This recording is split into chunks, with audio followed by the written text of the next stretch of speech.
Be up, guys. Be up, guys. Welcome to the stream. Again, it's apologies. A little bit late.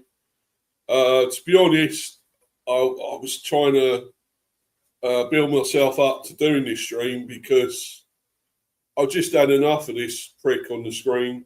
I'm sorry. I just don't like this guy. I know we can say it's prejudice, he's German and this and that. It's actually nothing to do with all that. I just think these excuses don't cut it with me. This just doesn't cut it with me. I was willing to back the guy if we got to the final, if he hadn't made those dumb decisions against Argentina. And I'm sorry, it was you that made those decisions. At the end of the day, we can say, oh, England dropped back. They were passive. They were whatever. They didn't do a lot. But we didn't give him a chance, did we? He just decided to be defensive. Pardon me. He took off our attacking outlets, especially the likes of Gordon, Rogers, so forth. Funnily enough, he left Kane on, didn't he? And he didn't do a lot in the game, let's be honest. So they all big up this guy. He's a massive, incredible goal scorer, a fantastic player, legend. Yeah, maybe so in a way, and he's got loads of goals. We all know that. Fantastic record, and for England maybe, but he still goes missing in big games. And you know, you can put that down to a lot. I know he hasn't got a great deal of pace. We all know that. But there's other things you could have tried. You could have put Watkins on for him or something, a bit more pace, a bit more liveliness up front. I mean, even say Tony. I know they were both brought on, but, you know, you got somebody there at least that maybe could have held it up and done something with it and waited for the attack. No, instead, we just retreated. I mean, apparently he said he didn't want us to retreat. He didn't want us to defend. So if that's the case, why did he bring on defenders? Why? I'm sorry. It doesn't cut it, Thomas. It doesn't. I'm sorry. You cannot keep making excuses. And then I see something else where he said, oh, yeah, I take the blame. But then why are you saying other things about our game and saying that it's not in our DNA and things like that? You know, I'm going on a rant. I've done the stream the other day. And I had a guest on who disagrees with me and says, well, and I'm afraid I have to mention him, Manny. I'm sorry, fella. I know you're saying about this guy that we've got to give him now, we've got to give him to the Euros, but I'm not. I'm sorry. I'm sorry to disagree with you, buddy. Sorry about his brother, but this guy has to go. I mean, and if he doesn't, I'm not backing him. And I'm not backing England either. I'm just not having it anymore. It's this. Can't keep doing it. And, you know, making excuses. And this guy has slagged off Southgate. Fuck's sake. Saying he wasn't, attacking enough or whatever. And, you know, and all that. Didn't want to go out and attack. And, well, yeah, it's easy to say that, isn't it? When you've done it yourself. Easy to say that in hindsight. To say he didn't make enough, that wasn't good enough with his choices, his substitutions, and this and that. When you've ultimately made the worst sort of choices you could ever make in a game, and you can blame someone else for doing something stupid that they should have, they should have been better with. And you've done the same thing. Sorry, Tommy Tickle. And I'm going to call him Tommy Tickle. I'm not going to say his name now properly. I'm not, actually. No. I wanted to give the guy respect. I could have done if we'd done this and he followed through what he kept promising. Paid a load of money to do so, to get it right, to get to the issues, get to the problems. Get us that step further and win us an actual trophy, win us the World Cup. But yeah, but where are they then? Where are these? Things that are going to help then? Going to paper over these cracks. They're going to sort these things out, this shit out. Where are they then, eh? Because I don't know. It's funny, you can say all shit everything about, this and that to do with our game. There was a stat that actually we had loads more possession in the Premiership, apparently. We do have loads of possession because basically that's the goalie, defence and so forth passing it around at the back because it comes out from the back. Don't we all know that? And Pep's got a lot to do with that because he's the one that sort of invented all that, coming out from the back with the goalkeeper and that. And now a lot of teams play similar. It's all to do with Pep and so forth. So he's a bit to blame for that. But why do we still play like that when certain teams can't play that way? Brentford, we can't play like that. We do. We try to. But we haven't got the players at the back that can pass it around really well. You play to your strengths. You go forward, but this is the negative thing now. You have to pass it around from the back and you have to get it back. You go backwards to go forwards all the time. No, that's not right. Why do you go backwards to go forwards? You only score a goal if you go forwards. No. Yes, but you see, you're wrong there with the possession, though, Tommy. You're wrong. Because there is loads of possession. Yeah, we can say it's all negative possession. It's going backwards, it's defensive, it's negative, it's boring, it's, whatever, this and that. But it is possession, I guess you can say. And the thing where he's saying about his Spanish, Argentina, Brazilian DNA. I mean, Brazilian DNA? How could you say that after this World Cup? They were just as poor. But a fantastic coach in charge. Amazing coach, Ancelotti. Yeah, and even he can get them to play, because they're not the Brazil of old, let's be honest. They've been amazing, incredible, magnificent teams in the past. We all know that. The likes of Pele and Romero and Zico and Socrates and loads we can go through. Ronaldinho, Ronaldo, the list goes on and on of great players they've had. Cafu and Roberto Carlos and all that. You can keep going with how many great players they've had and the incredible teams they've had in the past, but they're not like that anymore. And yes, some of their players play in the Premiership. Of course, Igor Thiago plays for us. And that kind of found him out in the World Cup, actually. We could say, oh, look, he's got all them goals for us. Yeah, incredible for Brentford. Yes, that was, 25 goals in the end or something. But at the end of the day, you wonder, how did he do that? Because, it baffled me how bad he was at times in that World Cup. Had that header that, straight in front of the goal, headed it miles wide. Miles wide of the goal. Nearly going on towards the corner flag or something, that header. It was fucking terrible. And so I'm questioning now him in a way, but then again, he had a really tough season, long season, first he's ever played in a Premier. Maybe that got to him in the end, that's caught him up.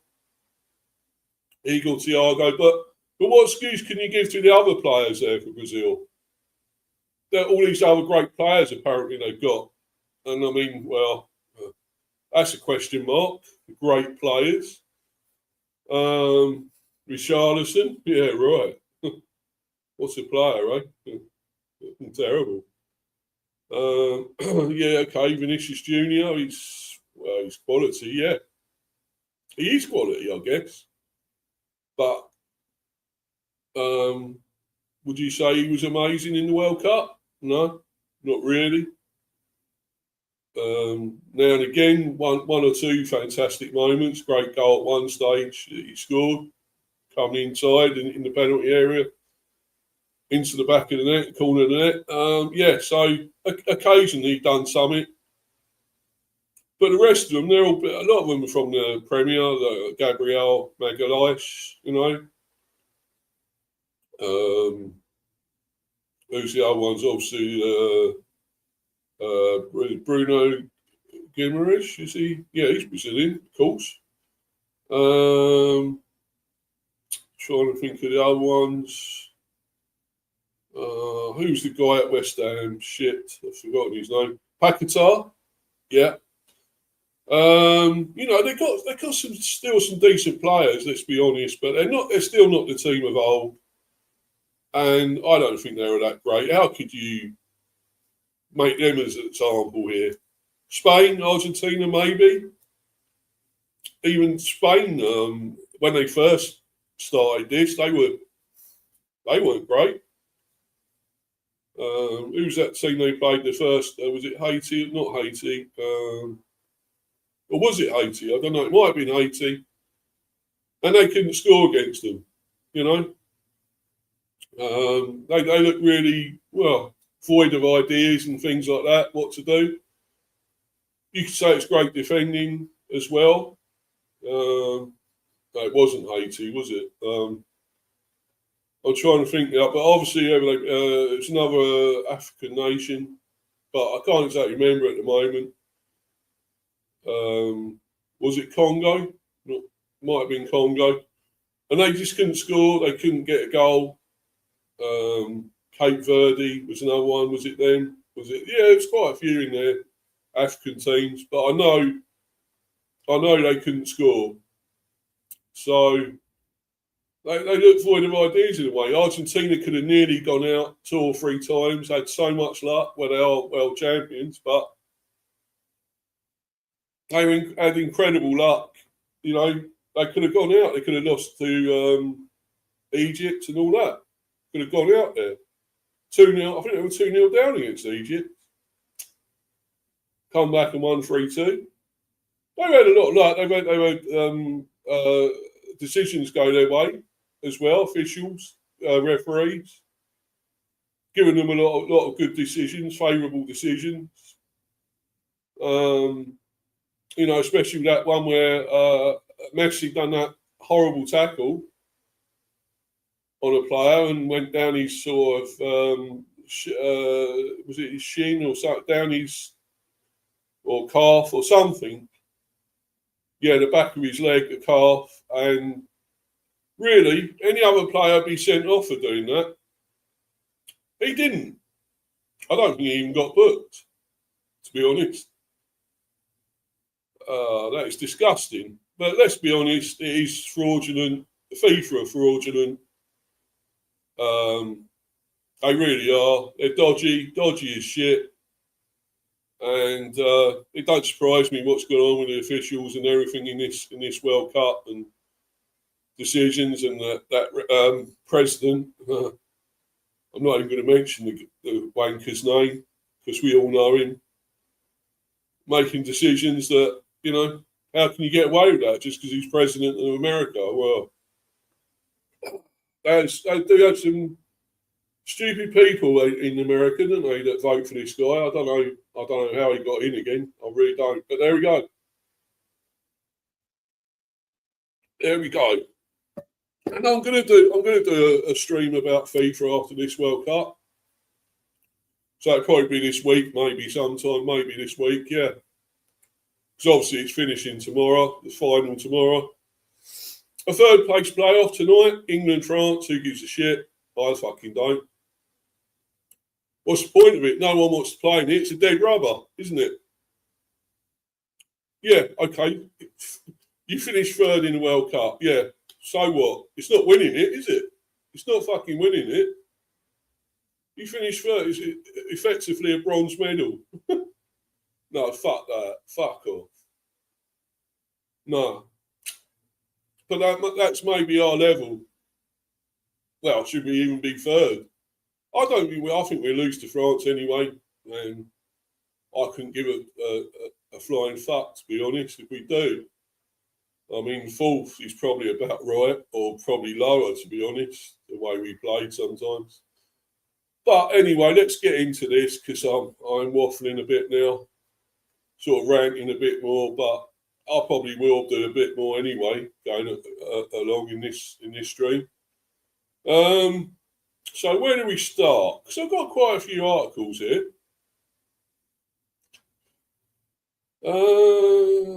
Right, let's go to. Let's go to the what he's saying, where he sort of quotes now about obviously blaming us rather than him in a way. Although yes, apparently he has blamed himself.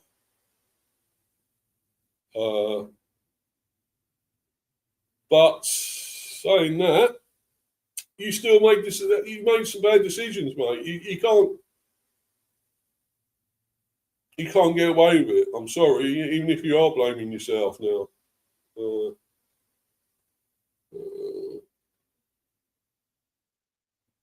Let's try this one. We'll do this one first. It's a job to know where to start because I've just got so many articles here, guys, that so much damning of this guy that it's unbelievable. And if you're that great a manager, should I just say, right, if you're this great a coach, why are you making excuses? You've been paid enough money to come up with the answers.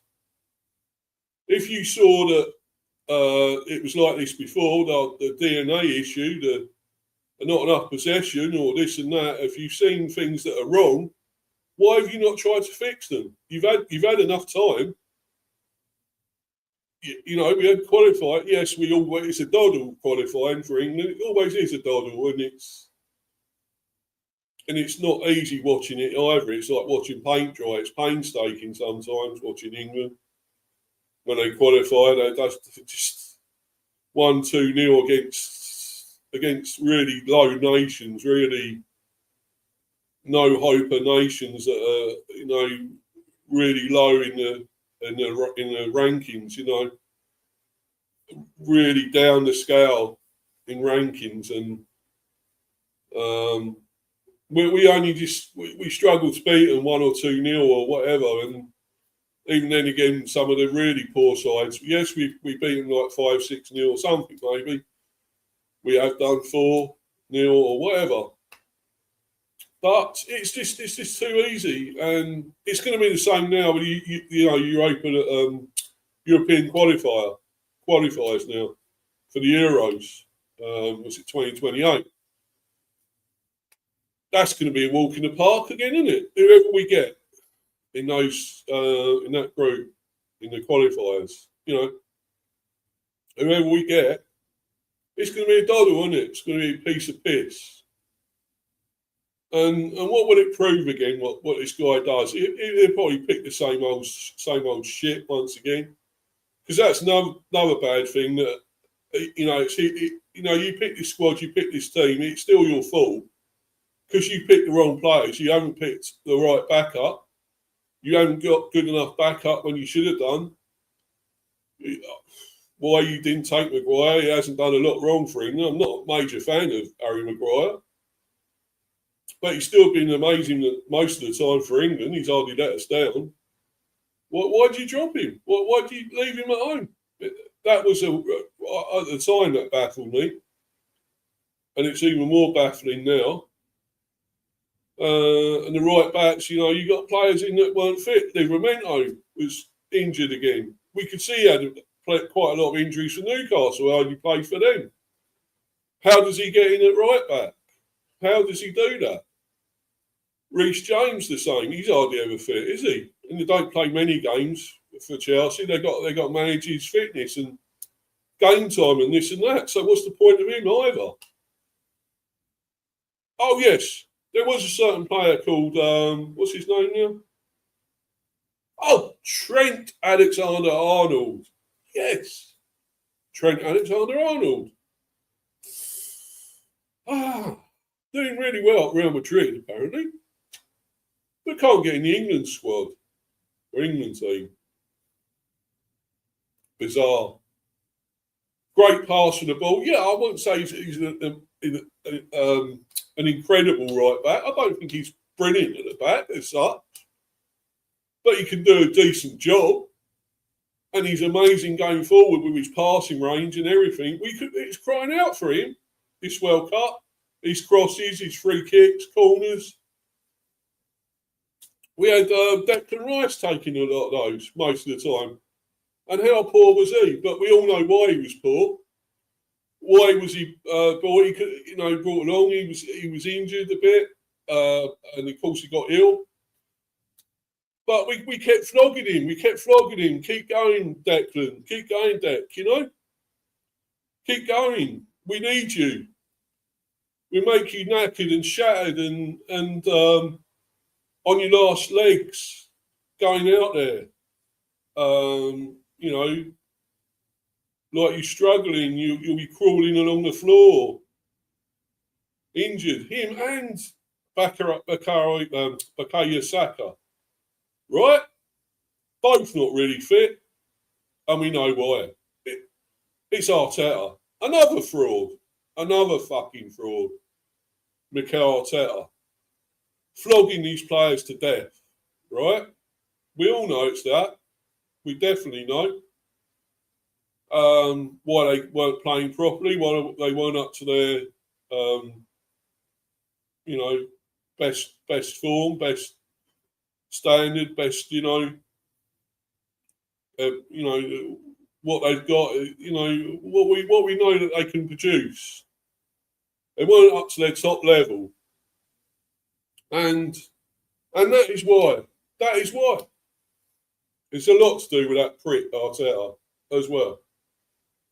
Yes, they won the Premier, so good luck to them. Well done. Brilliant, guys. Thank you. That was great. Well done that you won the Premier. But England lose out over it. But then again, you could always pick someone else, couldn't you? You don't have to go with them. Why was Noni Madueke there?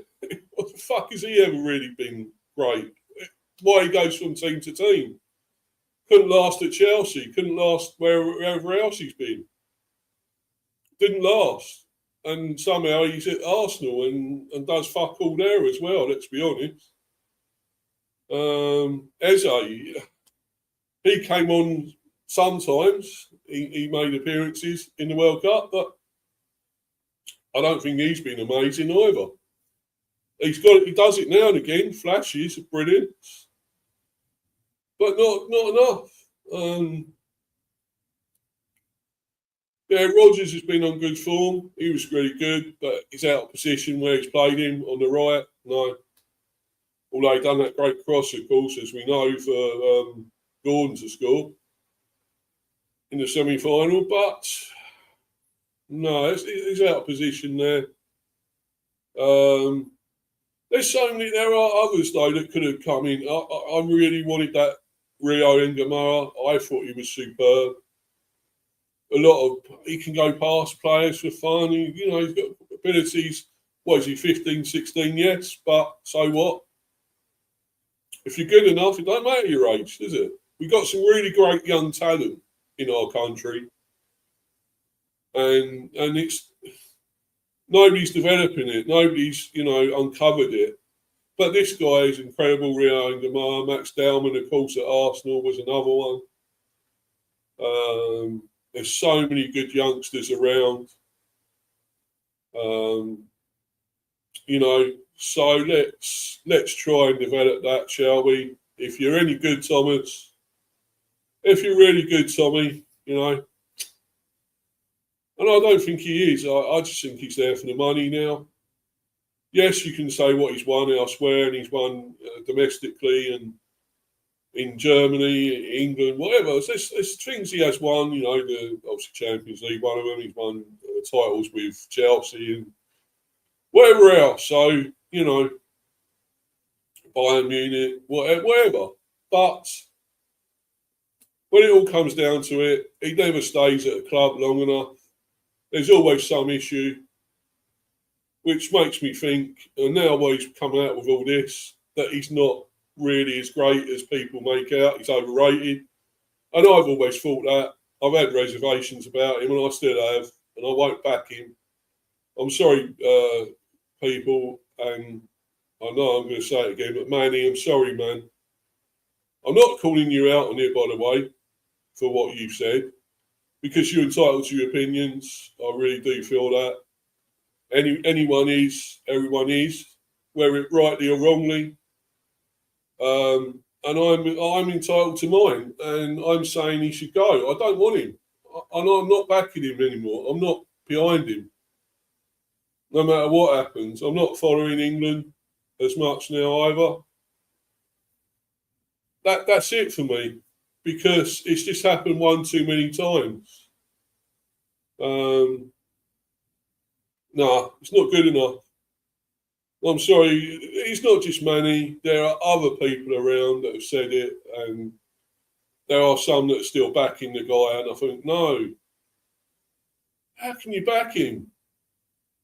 What he said, what he's done, his decisions in that semi-final are actually amateur that he made there, amateur. You know, how can you take out all our good attacking options going forward? Gordon going off, Rodgers. Who else did he take off that went forward?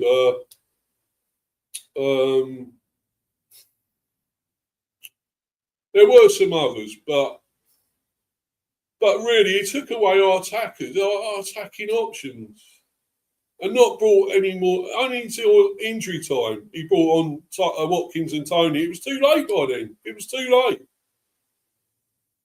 You know, we should have had at that time. We kept Gordon on.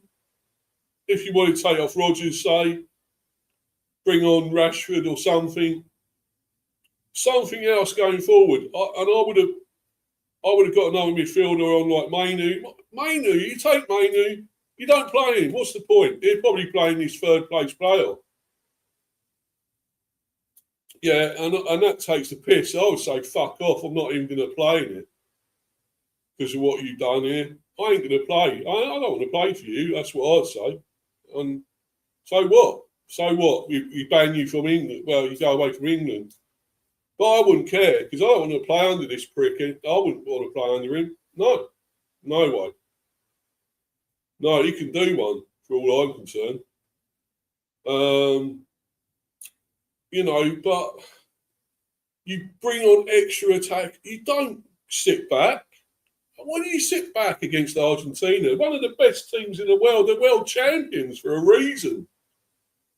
I mean, okay, I don't think they're incredible either. If you take Messi out of it,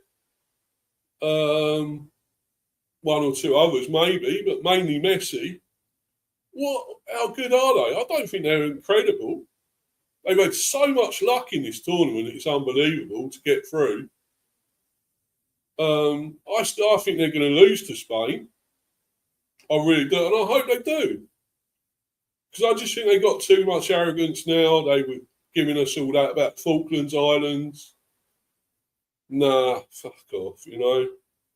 Why? That happened all that long ago, 1982. You can't forget it. Those islands weren't even yours anyway. Nah, fuck off. I'm sorry, they don't deserve anything as far as I'm concerned. I'd rather Spain win it now. I really would. And they've got better going along in this competition, in this tournament. I think they're a very good team. And what they've done with France, I mean, because France were tipped as one of the favourites, one of the big favourites to win this. And they made them look, well, second rate. Made them look poor. Well, they were poor as well. But Spain made them look even more shit in that semi-final. But anyway, let's move on. Let's carry on with this. just keep ranting now. I can't help it. Yeah. So anyway, let's get to this. Tommy Tickle. England boss defends tactics against Argentina and blames English football's DNA for World Cup exit. England were beaten 2-1 by Argentina in the World Cup semi-finals on Wednesday. Tommy Tickle has faced scrutiny for his tactics and substitutions. Tickle says he is 100% committed to his England role into the 2028 Euros. Good for you then. I'm not watching. I'm not backing you. No. And once again, Manny, I'm not backing him. You can't make me. And I don't think you should be either. Anyway, I am going to come up with some, maybe, other English managers, one or two that could take it. I would like to have another English manager, but I know there aren't a massive amount of options. But you've got to try somebody else, and if it is another foreign coach, it's got to be a proper one. I mean, I don't think they should give him massive amounts of money either, because this guy is still winning out of this, because he hasn't won us a trophy, but he's still making loads of money out of it. It was the same with Arteta at Arsenal. No matter how bad it was that that Arsenal still weren't winning anything. Finishing, even eighth? Was it eighth and down in lower position at one stage? Was it 12th, 15th, something or other? And they kept finishing fourth or second or this and that. Every season they kept saying, he's going to win it. They're going to do something. And every time he kept failing. But he was making money out of it. Biggest fraud ever, but he's making money. And he won the Premier eventually. But how long did that take? Because the guy's a rookie, and he had a lot of luck winning that Premier, to be honest. The fact that City weren't in it was a poor season as well in the Premier. Not the best at all. And he's won it in a substandard Premiership. Just like he won it when the COVID was about. He won the FA Cup and things like that. Yes, the FA Cup. When COVID was, no fans there. If you got it wrong, it wouldn't matter because there's no fans there. So the pressure was off him. And he also had good decisions, lucky decisions in that FA Cup through VAR and so forth. So he was very lucky. And as I say, he was lucky to win the Premier as well. But anyway, let's move on. We're not talking about a fucking Arsenal. How the hell they got into it, I don't know again. But anyway, yes, I'm going to do that one, as I say, about the English managers. In a little while, of course. I'll do all that.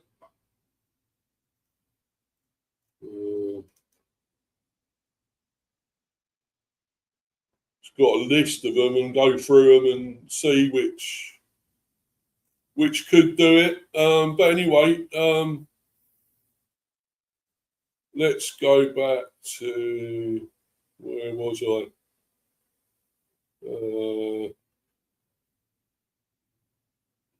To this. Thomas Tuchel says he's 100% committed to continuing his role as England boss in the next European Championships in 2 years. Fuck off.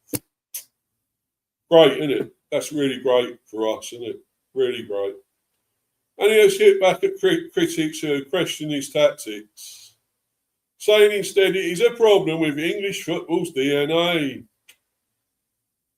Tuchel has been heavily criticised in the aftermath of the semi-final loss in Atlanta, accused of negative tactics which turned the game in Argentina's favour and turned a 1-0 lead into a 2-1 defeat.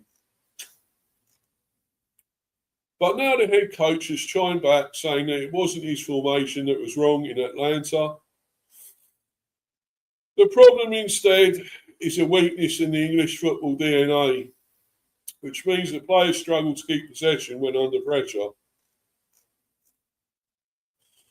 In this moment, my feeling was no structure in the world could have helped us, Tickle said. Because actually we were too passive and we were not physical enough. We didn't stop runners arriving in our box and the deliveries were wrong too. I haven't seen the data yet, but I think just right after the goal, the momentum swings completely and ball possession drops dramatically. We couldn't find any jewels anymore. That's why we dropped deeper and deeper. It was never the plan, but it happened. And by the way, I'm saying this straight away. Should Tommy Tickle stay on as head coach? No. 60-40. I'm surprised it's that close, to be honest. We couldn't stop the runners from the second line, the midfielders through our gaps, and the deliveries were on the highest level.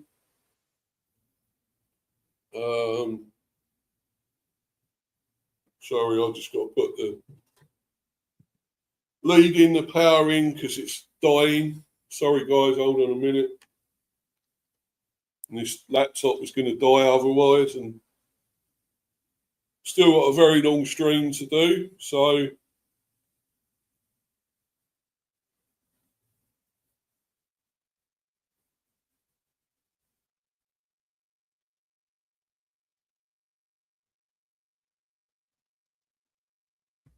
yes, a very long stream to do.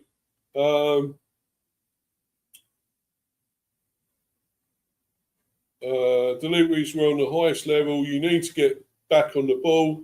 Otherwise, you cannot break the pressure and you cannot get the momentum back. I think ball possession plays a crucial role. It's maybe not in our DNA, like it is in our Spanish DNA. Our Spanish DNA? What? Actually, it's not ours, is it? Come on, mate. Come on, you're an absolute twat. It's not ours, it's theirs. Spanish DNA, or in our Argentinian Brazilian DNA. It's theirs, not ours. To take the ball and control the game with the ball. Tickle's tweaks, the tactical disaster class. 72 minutes. England are on the verge of a first World Cup final since 1966.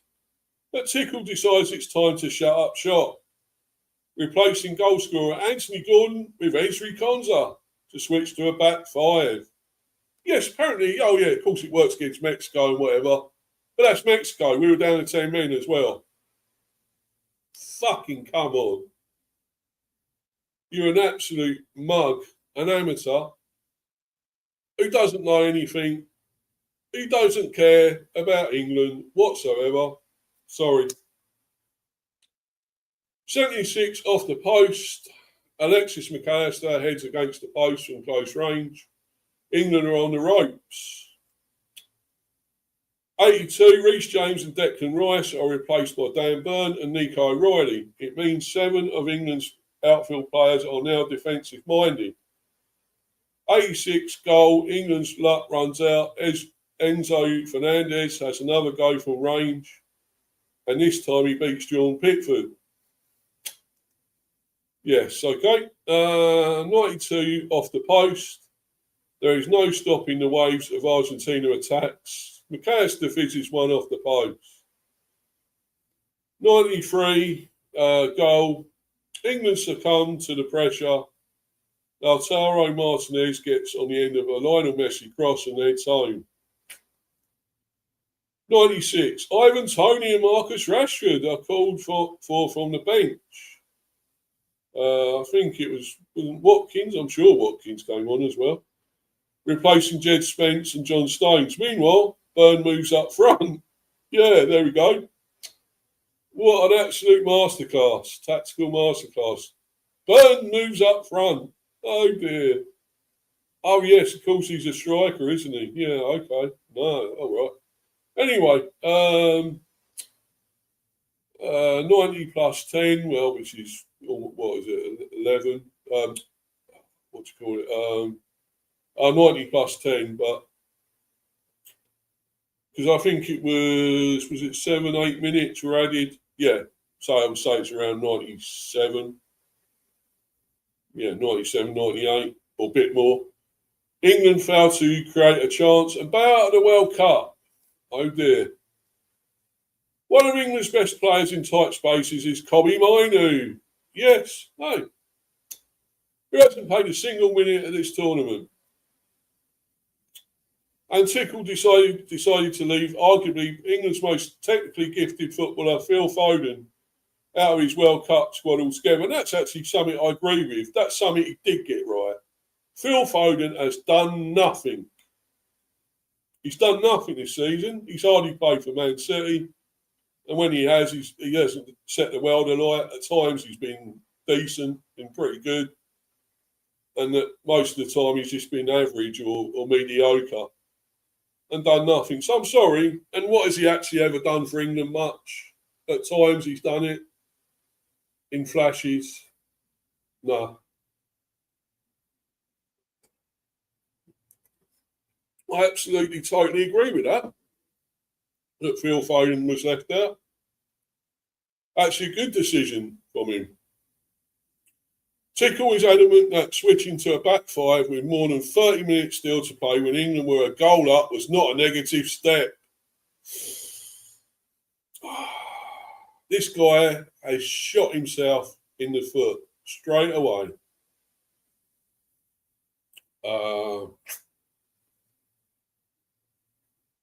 Yes. Dumb comment 101 of like 1,000 dumb comments you could come up with. That is one of them. 30 minutes. Switching to a back five against Argentina. No. I thought it at the time. I couldn't understand it. I really couldn't watching it. I just couldn't. 17 minutes after Anthony Gordon's goal, he was substituted for Ezri Konsa. Already, this guy would be, I would say, human to be taken off. Just scored in the World Cup. Just scored a great goal. Ever scored it. His first time he scored in a World Cup, right? It's a brilliant moment for the guy, an incredible moment. And I think he's been a bit in and out in this tournament. He's shown some great stuff at times and flashes and really good things, and he's done nothing. But to score in this game, in the semi-final, in the World Cup, well, the guy must be, buzzing, bubbling. And he gets taken off. Where he could have, he could have made a difference still up front. He could have done. But he would have been another one of our outlets going forward. But no, taken off. So that's another major cock-up. I'm sorry, it is a cock-up. You're taking off threats up front that we could have done with. You've taken them off. He was substituted for Ezri Konsa. Tickle says that should have helped his players deal with the increased threat he was seeing from Argentina. No, you increase threat, you can stop by going the other way. You go forwards. You keep on the attack. Attack is the best form of defence, you twat. Dumbo. Brainless. Or is it that? Or is it just, I don't give a shit. I'm German. I don't give a shit about England. Why should I? I'm here. I'm getting my money. What does it matter? We just get too passive within our structure and try to help. Not to help in the back five, to become more passive, but actually to be more active, to be quicker out to the wingers, to not open up the gaps in between the back four. We encourage everyone to step out and to be more active within the structure. But we just struggle. England have clocked up more air miles than any other team at the World Cup, covering 14,365 miles in 5 weeks. Tickle says that together with the extreme conditions at the tournament, also took its toll on the players. Yeah, we'll make that excuse then as well, shall we? Well, we could say it's the same for every other team, I think you'll find. Yes, okay, you can say some teams are more used to it than others in South America. Some place, Europe and Spain, it get very hot in Spain, even in France sometimes. It can be very, very hot. I even found in Belgium it can be pretty hot. Holland. It's teams can cope. I mean, the African teams, but it's still very stifling. When you're playing football, we forget. Some people forget we're playing a physical sport for 90 minutes out in that heat. Yes. So, okay, but we say it's the same for every other team. It's not just that for England. Then what about when England play that in heat like this, when we have heat waves? If we get this in, say, in August, when it starts again in August next month, yeah? And it gets really hot. It probably won't be as hot as it was in America, but it's going to get damn hot. It's still going to be like, say, late 20s, early 30s maybe, or middle 20s, whatever. It's still going to be hot. So what will be the excuse then when we play in the Premiership at sweltering heat? You know? What's the excuse then, eh? Well, there you go. Anyway, we struggled a bit physically as well. I think over the whole tournament, playing in the heat. Yeah. Shut up, you nonce, you dick. Absolute dick. Playing in the heat, playing at an altitude, playing with a man down and so on. It cost us in the end a lot. Yeah, okay. Nevertheless, Tickle says he has seen enough on the players to believe they can still win a major tournament whilst he's in charge. Well, that might depend on who you pick, eh? Maybe you should pick some players that are on form this time and doing really well, not overlook them every time, like Sir Gibbs White and people like that, and Rio and Gamoa, Adam Walton, Alex Scott, Danny Welbeck. I could carry on, I should really. There's loads more I could mention, let's be honest. What's the other guy? Hall as well. There's so many others he could have actually picked here. And he went for the same old. And that smacks of Southgate, I'm sorry. Everything of this smacks of Southgate. That maybe we should have just left him as manager. Southgate should carry on. Or no, Southgate's here and he's pretending to be German. But in the end, though, he's made 2 finals. This guy hasn't. So, in his very first, supposed to have been, this is obviously his very first tournament as an England manager in world football. But apparently, we were told he's got the what do you call it? The ability, what do you call it? Minerals. There we go. That's the word. Minerals to win us the World Cup. But in fact, it showed he hasn't. But we can all say that when you're getting paid loads of money, and you could take your domestic things, trophies you won, but yeah, that's domestically. In the World Tournament, it's different. In the World Cup and so forth, it's all different. But apparently he's good enough to win us this anyway. No, that's not the case. It's not the fucking case whatsoever. Right. And while he's in charge, I ain't going to give a fuck about us. I don't want to back. I'm not backing the guy at all. Sky Sports News understands the FA are not considering Tickle's position. And as of now, he is set to be in charge for Euro 2028 after signing a 2-year contract extension before the World Cup. And he says his appetite for the job has not been diminished. But a lot of other people's appetite for you being manager has diminished, I think you'll find. I'd like to see it when we go for these qualifiers and things like that. How many people will come to watch? Unfortunately, it might be a few, quite a few still, and I wouldn't do that.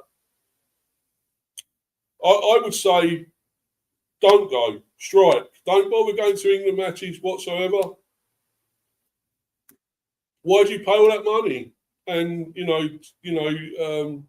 punish yourself and do that to yourself, depress yourself? And you see it last time with the qualifying, how boring at times and how pathetic England were, passing backwards, forwards, sideways. Well, not forwards, backwards, sideways, and so forth. It's tedious. It's negative.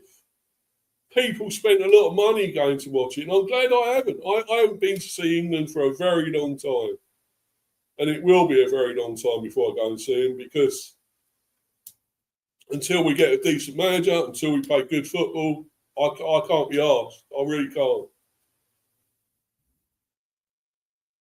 100%, and there's still enough to improve.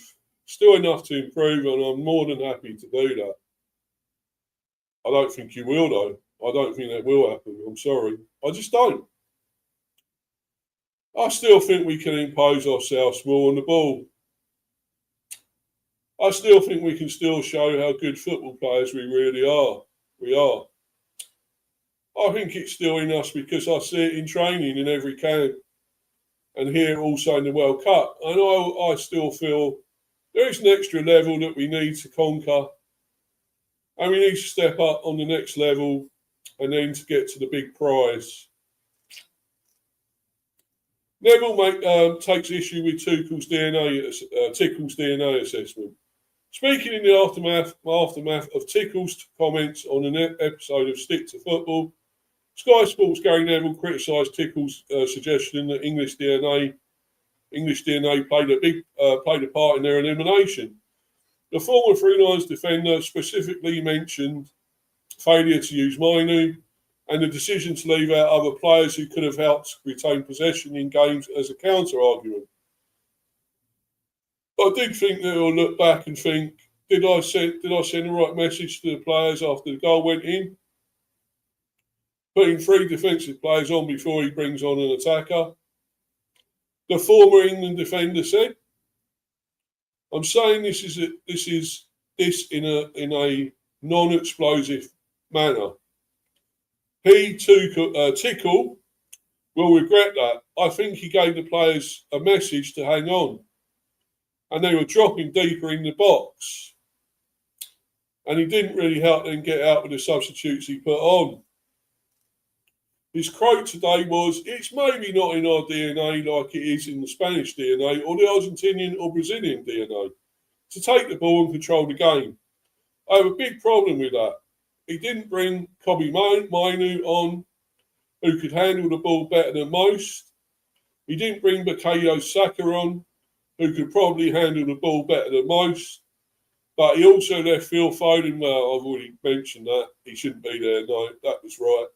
Cole Palmer, still not sure he wasn't fully fit. I'm not sure he would have done anything either. I probably agree with that decision. Adam Walton, I think probably could have been there, should have gone. Was very good. Good midfielder, passer. Morgan Gibbs-White, yes, was on fire. Why didn't he make it? I just couldn't believe that. Totally on fire, was superb for Forest. And Trent Alexander-Arnold as well at home. Why? Technical players. He's left out what would be generational talents. Is DNA really the problem? FA, England's DNA philosophy 2014. Who we are distinct and recognisable on and off-field culture based on clear values. How we play: dominate possession, regain possession early, play with tactical flexibility. The future England player: technical, tactical, physical, psychological and social skills. How we coach: positive and enthusiastic, enable players to make lots of decisions. England's 2014 DNA philosophy set out a blueprint for developing future national teams from youth level upwards, built around five pillars: identity, playing style, player development, coaching, and support. It aimed to create technically gifted, tactically intelligent, physically resilient, and psychologically strong players. The framework promoted possession-based, adaptable football, consistent coaching methods, pride in representing England, and multidisciplinary support through sports science, psychology, analysis, and nutrition. Sky Sports News Rob Dorset that there is a fair comment that England players, when they are under pressure, don't keep the ball well enough. It's ironic that Tickle has used the phrase in England's DNA. It's exactly the phrase that Dan Ashworth, England's chief football officer, used all those years ago. If you look at the FA's DNA, a plan that they introduced in 2014 about how England's teams would play from junior football right through to the senior team, they addressed the England DNA 12 years ago. One of two things has happened here. Either the DNA programme has completely failed, I'm not convinced that it has, or Tommy Tickle is wrong. They can't both be true. Why wasn't Mainoo picked, and do England have a midfield problem? Analysis from Sky Sports' Peter Smith. It's a familiar manner of England exit for England with a familiar problem at the heart of it. England don't have midfield players who can control a football match, or at least they don't have any Tickle was willing to select. What was the point of taking Kobbie Mainoo to this World Cup? He hasn't got on for a single minute.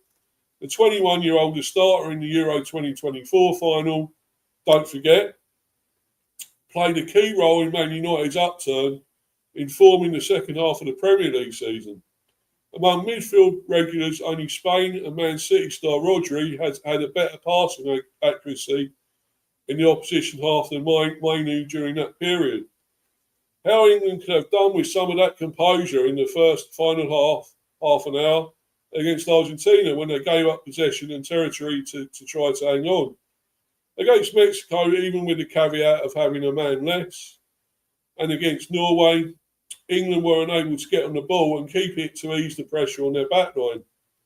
Elliot Anderson and Declan Rice were understandably first choice for this tournament, but Tickle turned to Reece James, Jordan Henderson, Jude Bellingham, Eberechi Eze, and Morgan Rogers when replacements were required in the centre of the pitch ahead of Mainoo.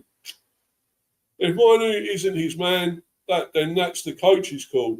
Unless Tickle can find a solution in midfield to England's age-old problem, he'll go on getting the same outcomes. Exactly. Right, let's move on. Let's really get into this twat manager, this dickhead. What should I go to next? All right, let's get to this. Right.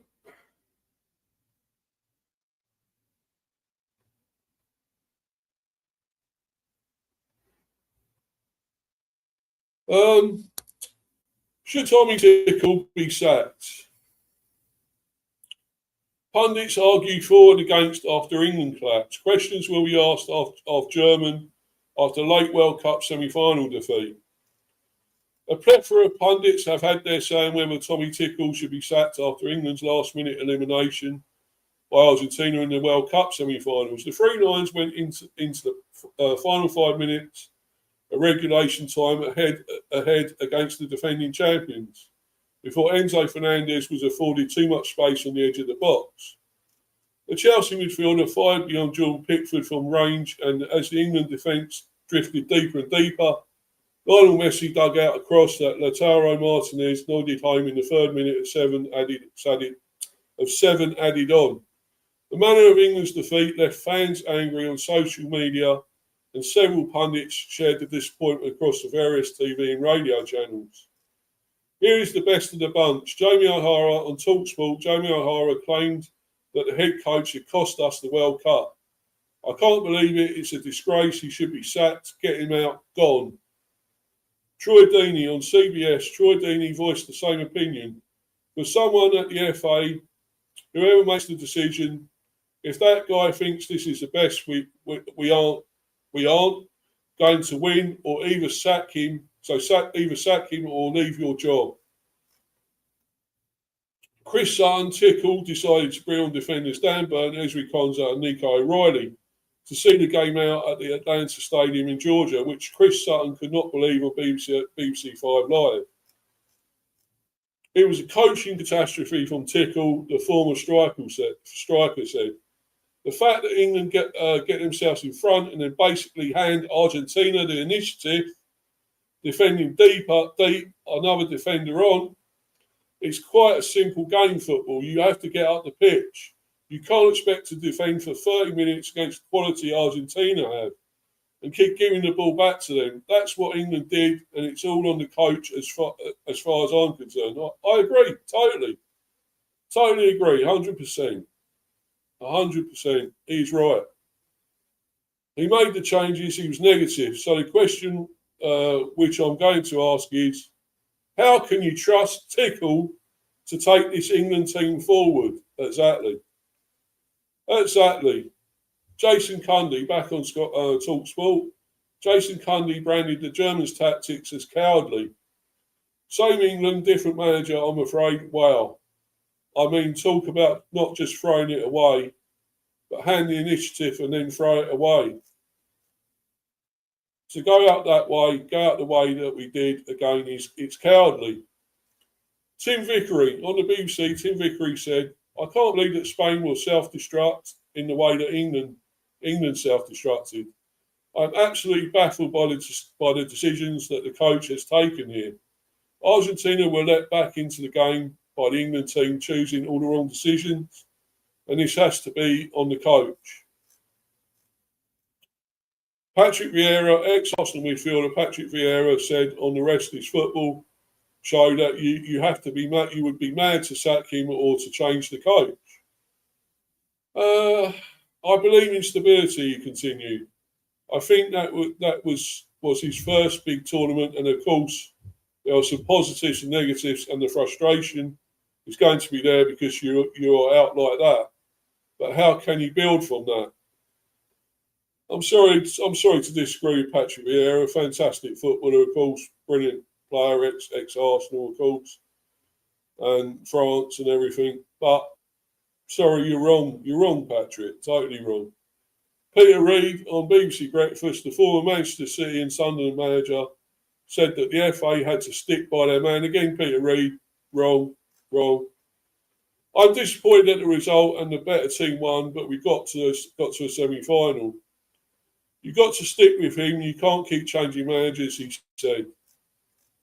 All right, well, I disagree, but you just can't. His excuses he's come out with now and what he done, I'm sorry, you just can't. You can't get away with it. There's just no way. I'm sorry, you're an ex-player and you said that. No. Right, let's get to this on TNT Sports. Hold on a minute. Just trying to get rid of this fucking advert bit on it.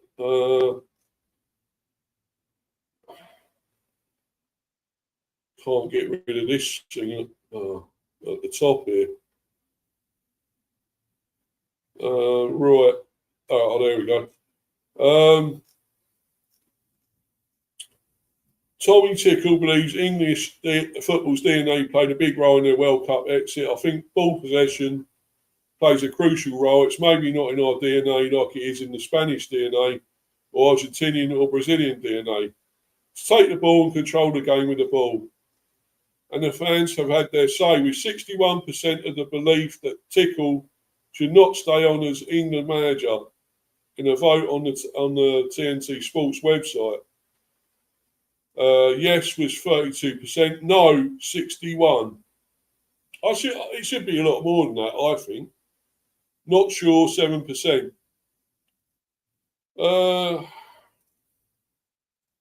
It should be higher for me. I really do. I'm sorry. You just cannot keep this guy on.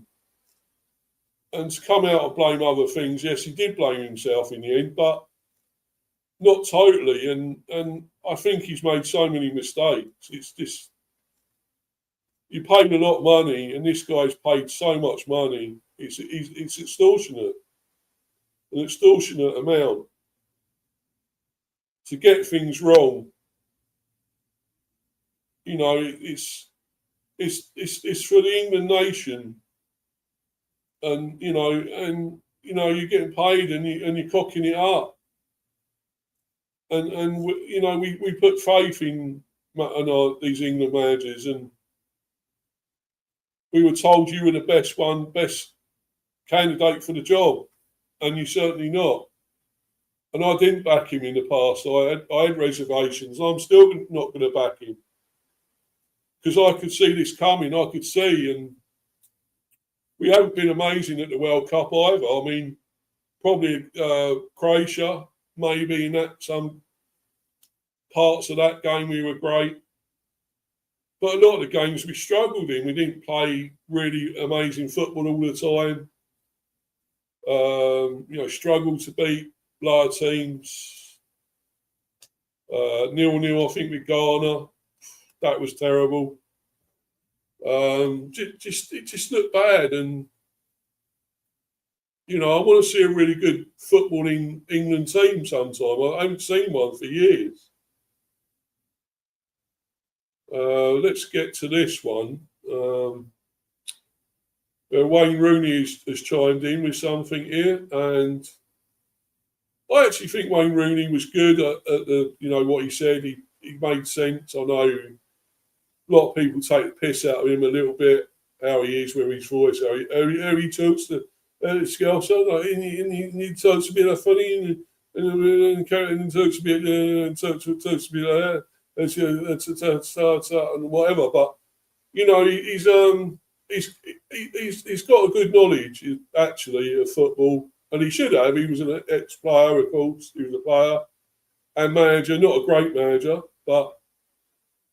And be up to you, Steph. Thanks for coming in, live chat. Great to see you again. How ironic, Tickle's still defending his defensive tactics versus Argy's. Is that a bell end? Oh, yeah. See it now. What a bell end. Big up, Steve. Yeah, big up to you, my friend. Great to see you, as usual, in the live chat. As always, right. So yes. Well, anyway, Wayne Rooney has said here, stick with Tickle unless Guardiola is available. Well, yes, actually, he would be a great manager for England, but unfortunately, he's not a yes man, is he? And it seems to be what you need as an England manager is to be a yes man. Which I think Tickle is, unfortunately. It seems like you can't make your own decisions as an England manager. Who you really want and whatever, what you want to do. Does this guy up? But then again, they should leave it to the England manager, because it's their ability, their special skill to pick who they want, who they think is good enough in the team to do the job. And then again, if it's this guy who's thinking this and overlooking the on-form players that have been amazing for their clubs, he goes the other way and picks the ones that maybe haven't played a lot for their teams. John Stones didn't play a lot for City last season, was injured a bit. I don't think he might not have been fully fit in this tournament. A lot of players that are injured. You know, Livramento was, Reece James, Bukayo Saka, Declan Rice, all shattered or injured or whatever. He picks the wrong runs. He picks the wrong players.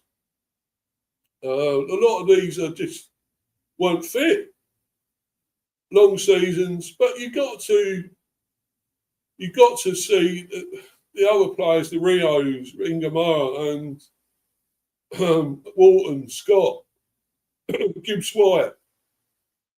How many more can we mention that have been brilliant and been overlooked?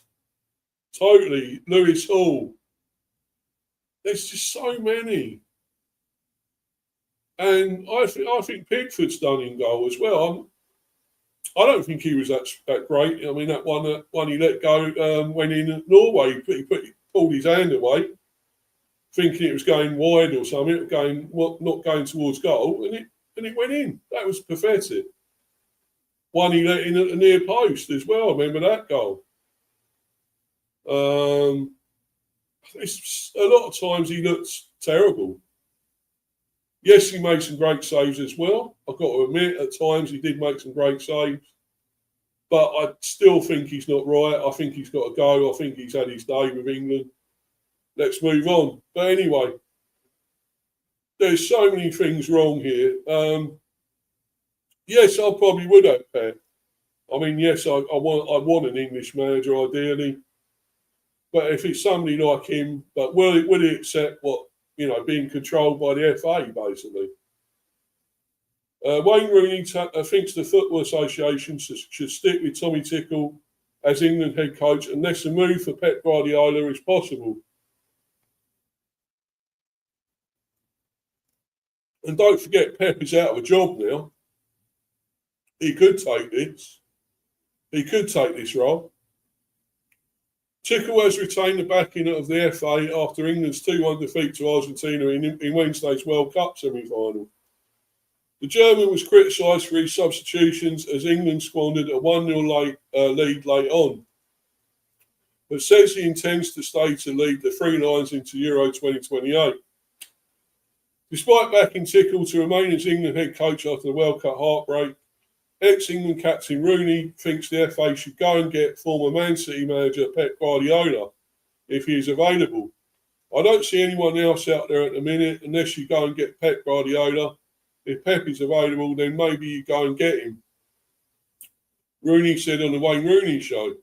I think he's a top-class manager, and what the top managers do, they learn from the mistakes and they improve and get better. If we sack him, what managers are we going to bring in? And I don't think there's anyone out there who's as good as Tommy Tickle, unless Guardiola. Yeah, but the big thing for me is he is not experienced at World Cups. We had the exact same with Fabio Capello. The World Cup is different. Yeah, but how is Tommy Tickle experienced in the World Cups? He hasn't played in them before. Yeah, I mean, he hasn't managed in them. I don't get that, Wayne. Sorry. The World Cup is different and you need to feel that environment, and now he's felt it.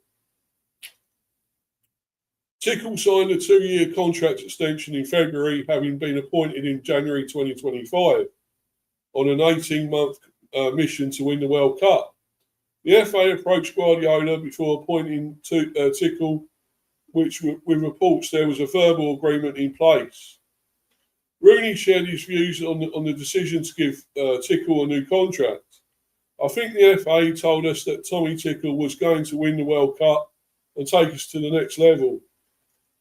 It's a little bit strange if its priority it was to win the World Cup.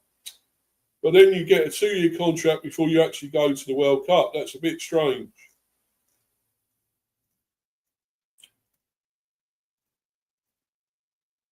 Tickle made mistakes with squad selection. Yeah, leaving the likes of Trent Alexander-Arnold, Cole Palmer, Phil Foden, Morgan Gibbs-White and Adam Walton out the 26-man England squad was always going to be a cause for debate.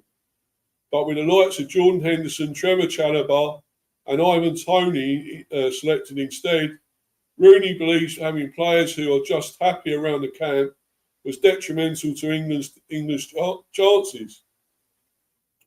I think he's made mistakes with the squad selection, Rooney said. You can't expect to win a World Cup and have a squad that is just happy and happy around the camp. You need debate. You need players too. You have conversations and not agree with you. You need players with their own personalities, their own opinions, their own character to question the manager at times. Top managers like this, they like that. Then you can debate it. So yes, I think looking back, he'll have regrets. But I still think he's as good as any manager out there to lead us into the next tournament, in my opinion. Again, your opinion, Wayne. Again, your opinion, my friend. But I think differently. But yes, okay, yeah, Guardiola, I agree with that one. I do agree with that. But sadly, I don't think that's going to be. I don't think it'll happen, unfortunately. Right, where should we go next? Yeah, this one. Let's go to this. This is spot on as well, this article. Exactly spot on. Tuchel would rather put down the English game than admit to his own cowardice. By Jonathan Liu. England's coach said ball possession is not in the team's DNA. It's an opinion that should disqualify him from the job. Exactly. How we talked on late night news shows, disembodied heads above a rolling yellow banner, on planes and trains, at bus stops and flower shops and kids' birthday parties, trying desperately to connect the Anu of the now with the vividness of the later. Trying on some level to anticipate the feelings, the blood surge, the heart rush, at the sinks in the office toilets. Do you think they'll do it? They actually might, shake. And your devastating analysis of the Rice-Anderson Mainu triple pivot gets lost in the noise of the hand dryer. 2 years of this, countless millions sunk on tickets, hotels, Ubers, shirts, pizzas, flags. The hours spent on Google Maps trying to locate somewhere to eat after 11 p.m. in Riga. The endless psychodrama over Jude Bellingham and whether he should have been left at home or not. Turns out not. How we bled and sweated over this. Over the minor details of the journey. Over whether Danny Welbeck had done enough to earn a place in the squad or not. Turns out not. But he should have been. All pointing towards the moment on Wednesday evening when England are 1-0 in a World Cup semi-final against Argentina, and your entire happiness rests on whether a bunch of millionaire footballers and a millionaire German coach can keep their shit together for 40 minutes or not. Turns out not. And out there on the ragged shores of this England, there is a view already beginning to take shape that while Tommy Tickle's substitutions may have cemented Argentina's territorial dominance, England were basically under the pump long before that point. Already dropping back and committing to a defensive rearguard, that this is in fact a wider malaise, perhaps even a kind of moral deficiency, a long and persistent pattern of failure in which, say, getting destroyed 4-1 by Germany in 2010 and losing to France in 2022 with 57% possession are basically the same offence, a common sickness, the same lozenge in different flavours. And you have to change these things at source, because if you don't change them, they become established fact. whether or not they're actually true. Well, I watched the tape back, so you don't have to.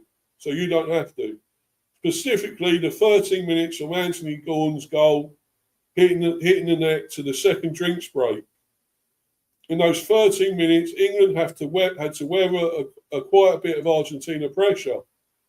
There are corners, crosses, a header from Nicolas Gonzalez that John Pickford gets down well to save.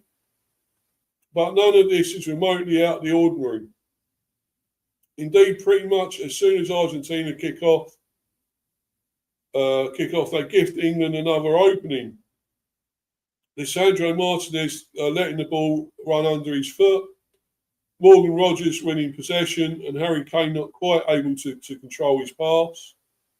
By 61 minutes, England had pressed Argentina back into their own third.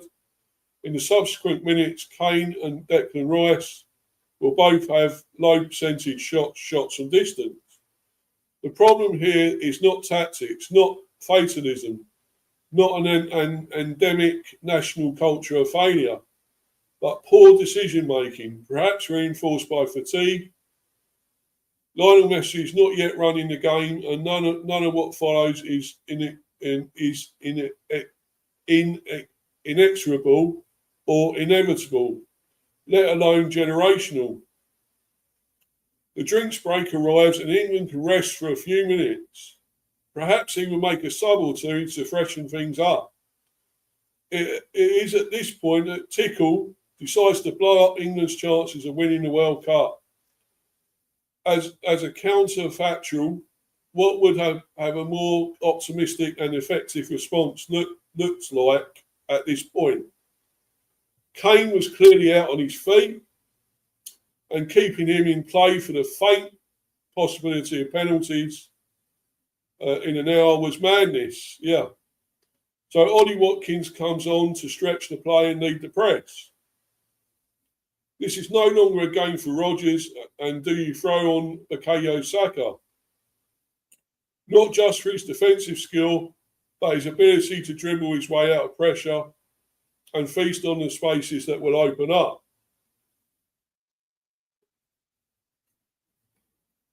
Above all, you trust in the process. The sense of purpose and ambition and unity that knows that World Cups are won, not survived. If we lose in our way. Tickle told his players at half-time in the opening game against Croatia. A call to arms that generated some of the most thrilling football England have played at a major tournament in my lifetime. Where did that go, Thomas? Or where did Tommy go? Perhaps at some point on the road to the Azteca or in the heat of Miami, Tickle lost the simple faith that had brought England to this point. This is how you end up with 6 defenders on the pitch, with Saka and Watkins and Kobbie Mainoo and Eberechi Eze and Noni Madueke all fresh and used on the bench. With Cole Palmer and Phil Foden and Trent Alexander-Arnold and Adam Walton and Morgan Gibbs-White at home. Between the second hydration break and the second Argentina goal, England had less than 8% possession. Completed just 5 passes in 25 minutes, allowed a 39-year-old player from Major League Soccer to play exactly the sort of game he would have craved. Let us not relitigate every single one of these decisions in isolation. What is being argued here is a broader direction of travel. For an England fan, this is perhaps the part that hurts the most. We believed in this team and these players right to the end. What if Tickle never really believed in them at all? Ball possession is not in our DNA, like it is in the Spanish DNA, or the Argentinian or Brazilian DNA. Tickle said after the game, if this was once undeniably true, it is now at best arguable and at worst a form of gaslighting that should disqualify Tickle from the job on the spot. Rice, Saka, Mainoo, Elliot Anderson, Eze, Reece James, John Stones. Based on what we know of them at club level, are these players who have trouble keeping the ball?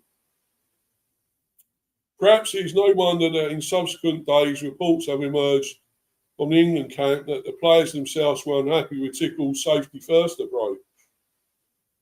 An approach that left them with no outlets, no options, no tools except the bluntest of all.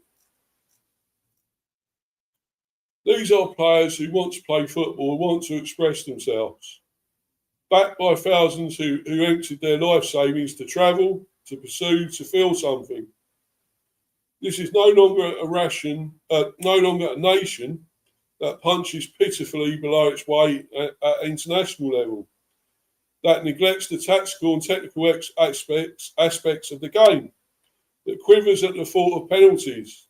Is it unreasonable to demand a coach who sees that what these players can do, rather than imagine what they can't?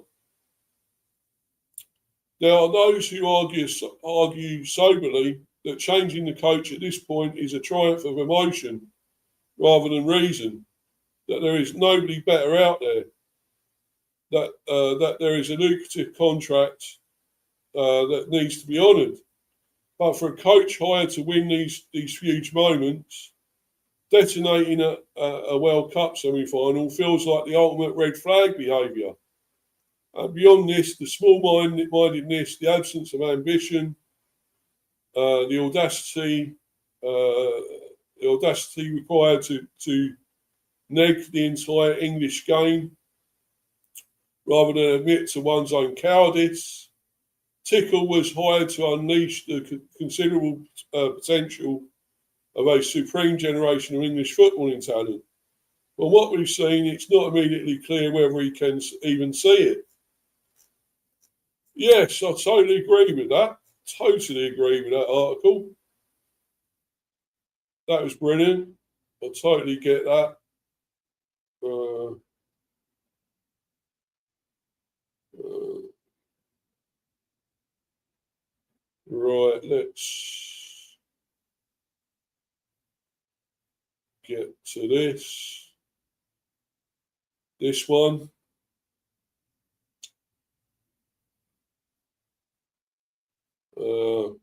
Cheat sheet at the World Cup. Tommy Tickle takes blame but has no regrets about Argentina defeat. Well, yeah, that's all on there, so I can't obviously show that. Right, let's go to.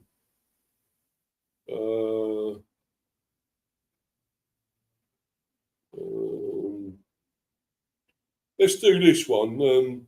And we're talking about Gareth Southgate now, who, don't forget, got us to 2 finals, by the way. Whereas Tickle hasn't even done that yet. How does Southgate's England manager record compare? It's the end of an era as Gareth Southgate leaves his role. Oh, this is, what was this, 2024? I just want to see if I've got more up-to-date one. Hold on a minute. I think I might have a more up-to-date, well, this is 2024. Hold on a minute, guys.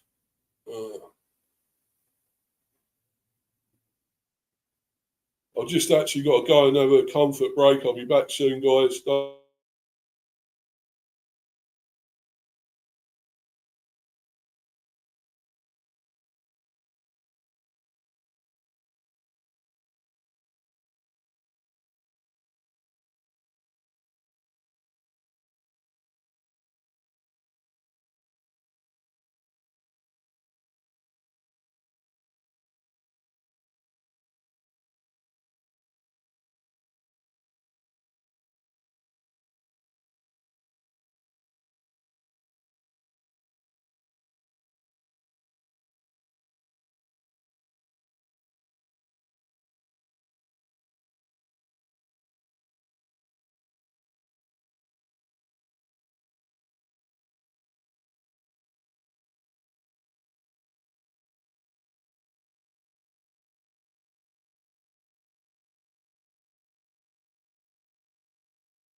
Apologies for that, guys. Apologies. I'm back.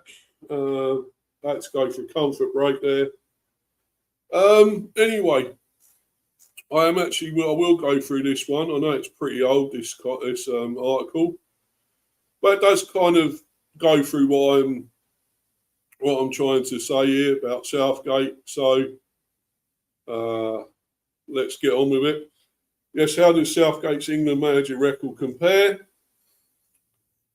So Gareth Southgate 2016 to 2024. Tournament record, 4th at 2018 World Cup. Runners-up at Euro 2020. Quarter-final at 2022 World Cup. Runners-up at Euro 2024. So basically 2 finals. A quarter-final.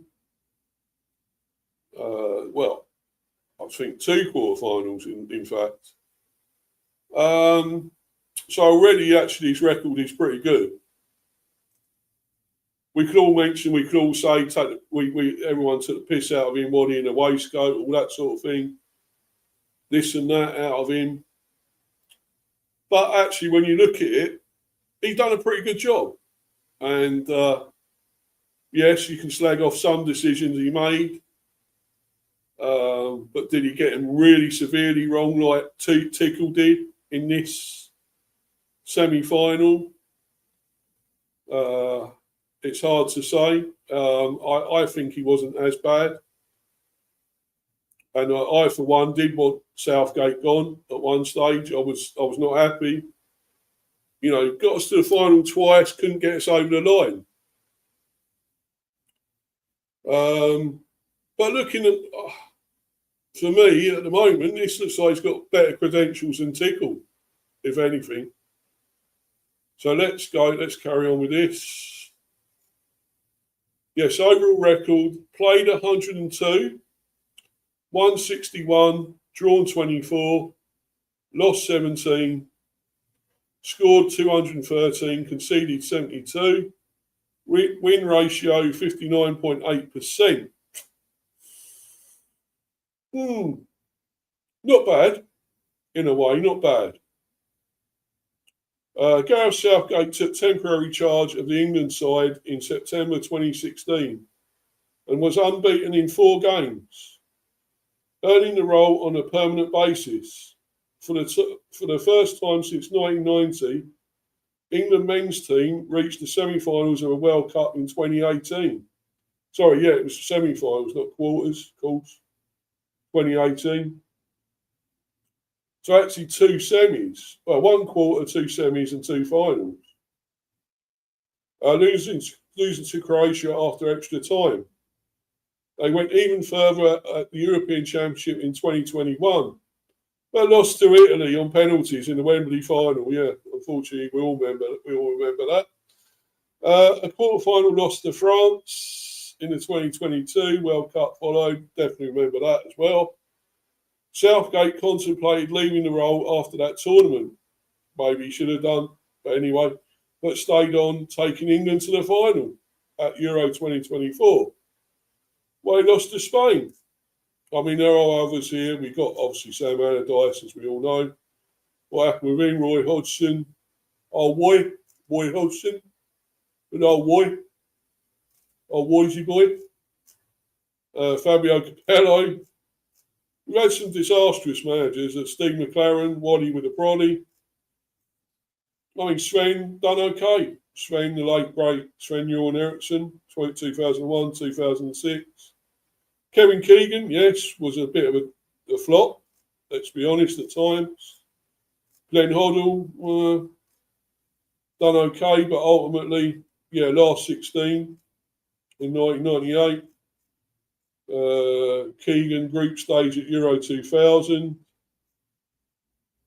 These are tournament records. Sven-Göran Eriksson quarter-final at 2002. World Cup quarter-final at Euro 2004. Quarter-final at 2006 World Cup. So it's good manager at getting to the quarter-finals. Here the win ratio 59.7. Of course, the Wally with a Brolly did not qualify for Euro 2008. Says it all. Fabio Capello, last 16 at 2010 World Cup, qualified for Euro 2012. And a 66.7% win ratio, actually. It's actually pretty good there. Actually better than Tickles. Woy got his quarterfinal at Euro 2012, group stage at 2014 World Cup, last 16 at Euro 2016. We all remember, unfortunately, the elimination against, was it Iceland? Was it him in charge? I believe when we went out to Iceland. Yes, 2-1 to Iceland in the last 16, with Hodgson resigning after the game. But he did get us to the quarters, group stage last 16, but nothing. Yes, quarter final, one of them. What was his win ratio, overall record win ratio? 58.9. Yes, Sam Allardyce had one game, of course.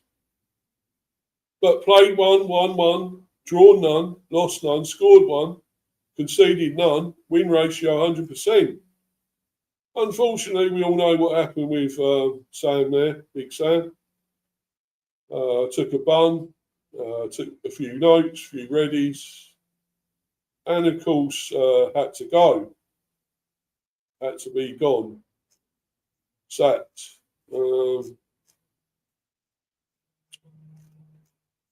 So you can't learn a lot after just one game with him.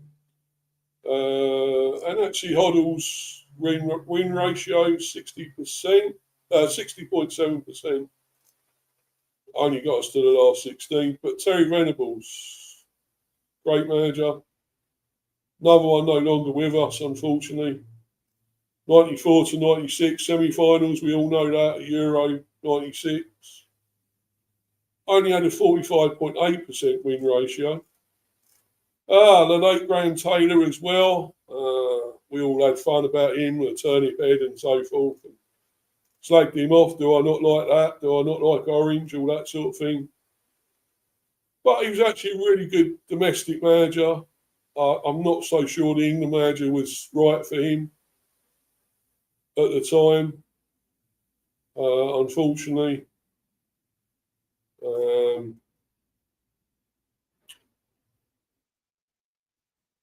Yes, unfortunately, I don't think it was right for him. Of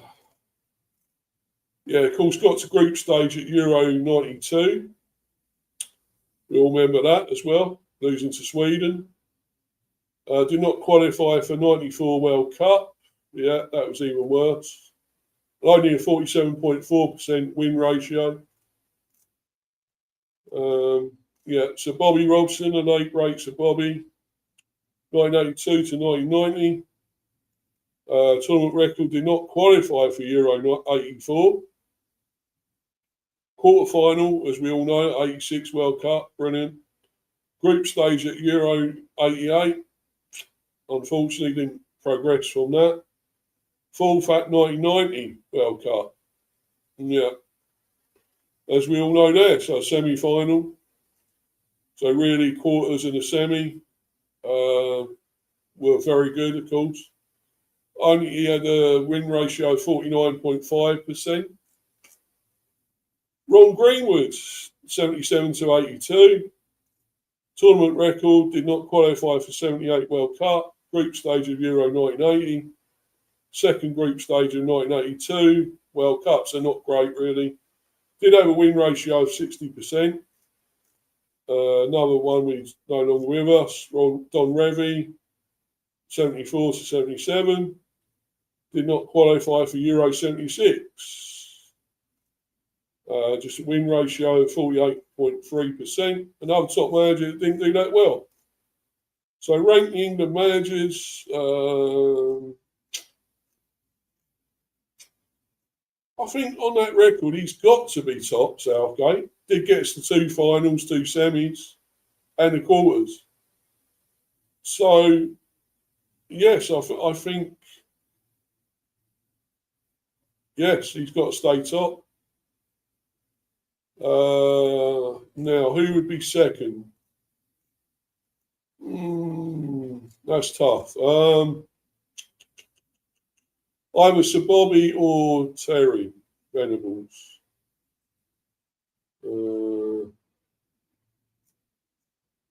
I think.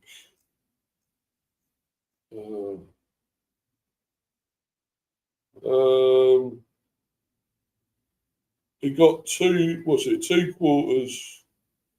No, 1 quarter.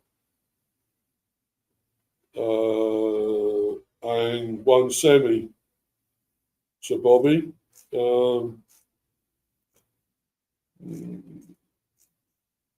Terry 1 semi.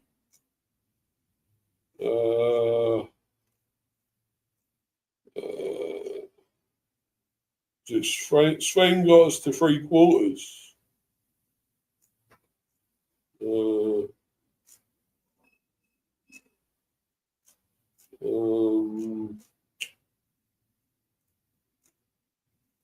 Let's see now.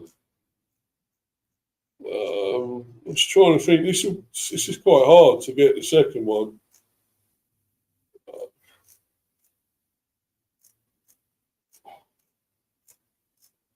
Maybe Sir Bobby or Terry. You know what? I'm going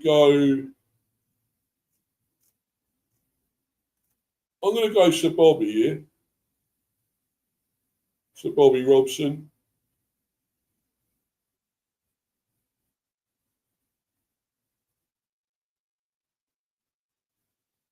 Sir Bobby Robson second.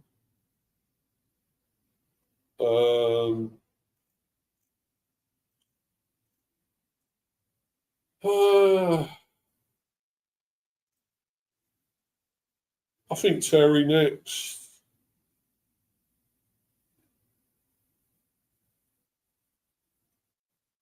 Yeah, Terry third. I think he should have been a Sir as well, Terry Venables. But anyway, then I would say Sven fourth.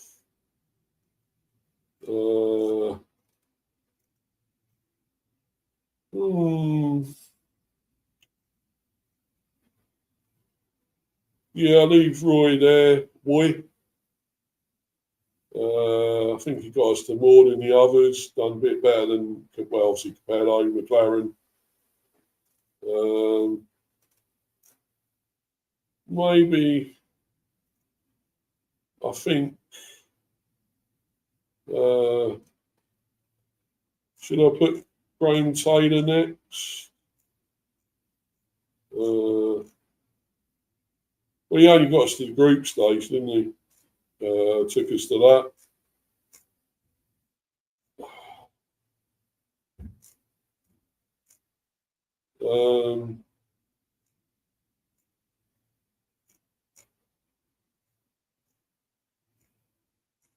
It's got to be one of the ones with the last 16, I think.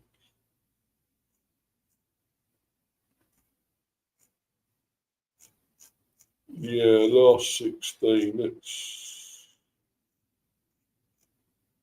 So it'd be Hoddle. I think only I could do a joint one, but I can't.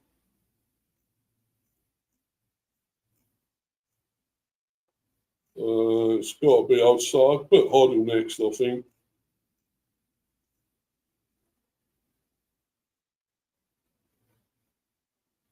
Yeah, Hoddle will be fifth.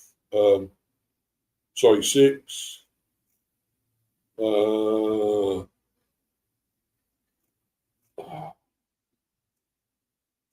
This is really hard, you know. Out of these others, it's quite difficult. I think we'd go for the group stages next.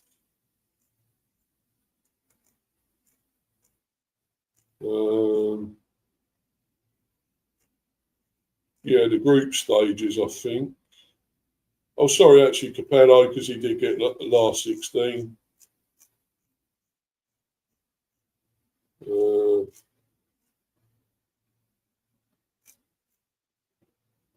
Yeah, to put Capello there.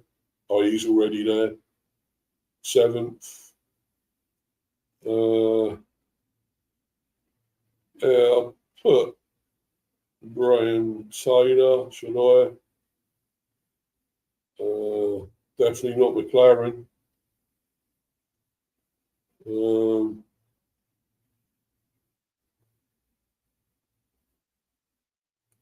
Yeah, I'll put Graham Taylor there. Then Keegan.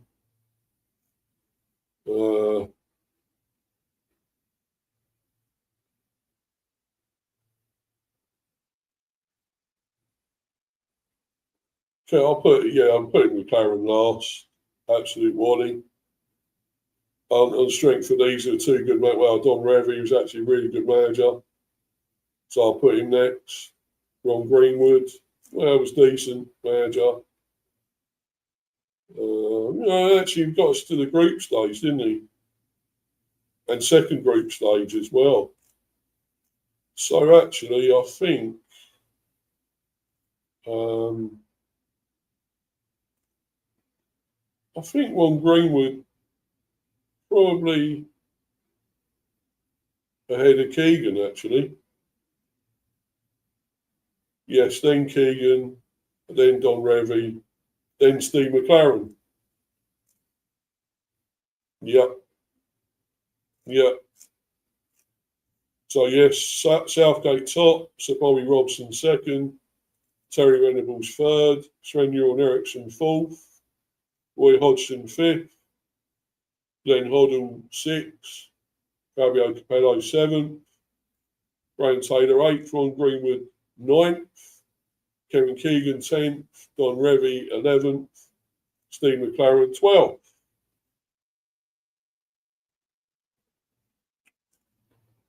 So, yeah, that was my list, my choice. But anyway, let's get on to the next one where it says obviously more all about this as well. On this it's on Reddit and talks about it more on here as well. Right. Gareth Southgate won as many knockout games at major tournaments of England as every other previous England manager has combined. Discussion. An interesting and pretty staggering stat. Hold on a minute, guys. Be back soon. Got to take a call.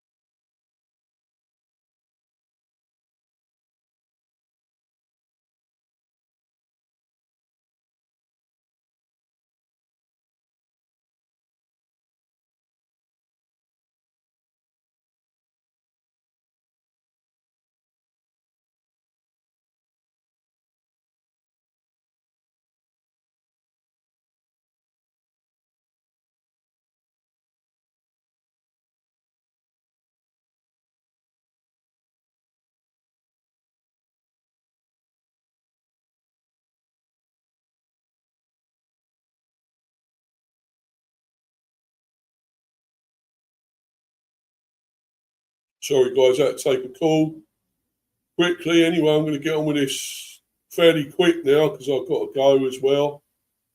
End the stream soon. Yes, Gareth Southgate won as many knockout games at major tournaments with England as every other previous England manager has combined. An interesting and pretty staggering stat leading into the first major tournament post Southgate. Well, this was 2 months ago, obviously. Major tournament relating to either a World Cup or Euros. In total, England have played in 27 major tournaments. Southgate was manager for 4 of these tournaments. For a breakdown of this, Southgate major tournament knockout wins: 2018 World Cup versus Colombia and Sweden, 2020 Euros versus Germany, Ukraine and Denmark, 2022 World Cup versus Senegal. 2024 Euros versus Slovakia, Switzerland and Netherlands. A total of 9 knockout match wins. Pre-Southgate major tournament knockout wins. 1966 World Cup, South Ramsey, of course, versus Argentina. Portugal and West Germany. 1986 World Cup, Bobby Robson versus Paraguay. 1990 World Cup, Bobby Robson versus Belgium and Cameroon. 1996 Euros, Terry Venables versus Spain. 2002 World Cup, Sven-Göran Eriksson versus Denmark. 2006 World Cup, Sven-Göran Eriksson versus Ecuador. A total of 9 knockout match wins. So here are the comments. 2 months ago, he did a great job of turning things around. The young'uns don't remember how bad it used to be. The 2018 semi-final run was magical. Absolutely nobody expected that.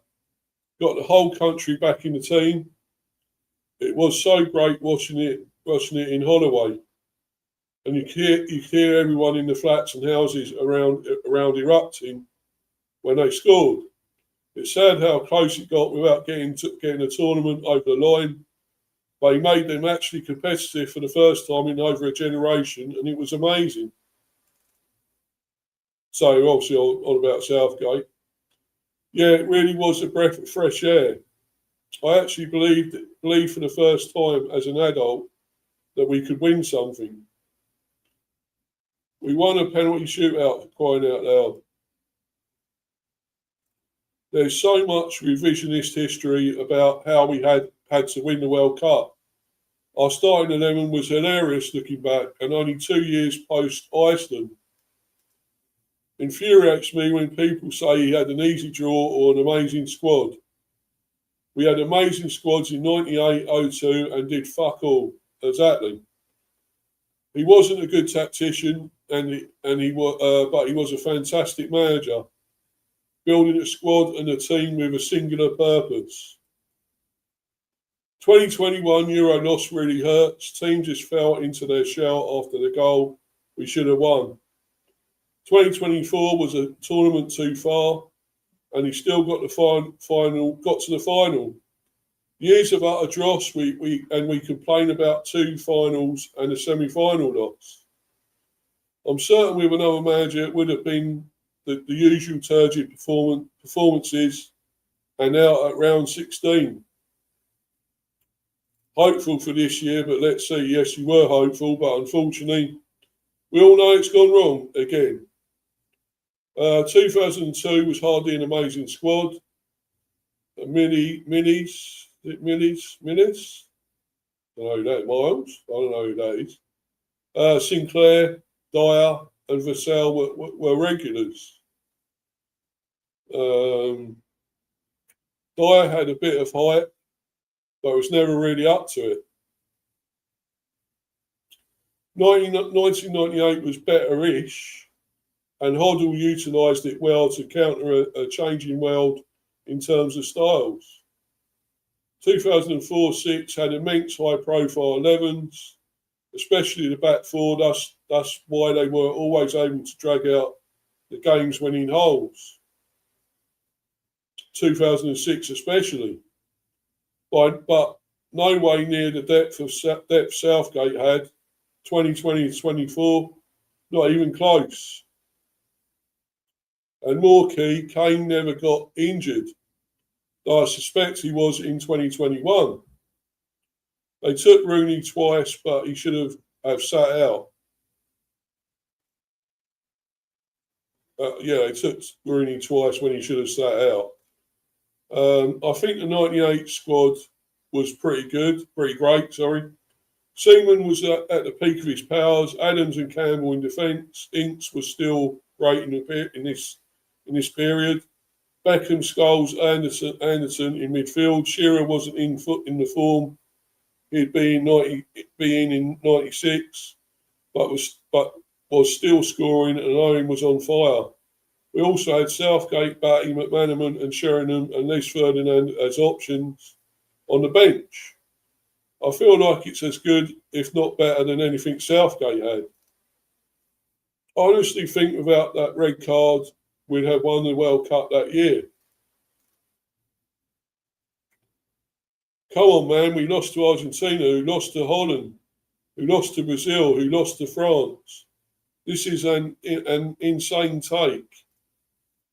We lost to Argentina because of that red card, even after playing basically an entire half of football with 10 men. They only beat us on penalties. I don't, for instance, believe that because it's 98 they're on about, of course, Beckham sent off. I don't, for instance, believe that we strictly underperformed in any other international tournament since then. But that 98 squad was genuinely excellent. That squad within the next 12 months contained 4 European champions.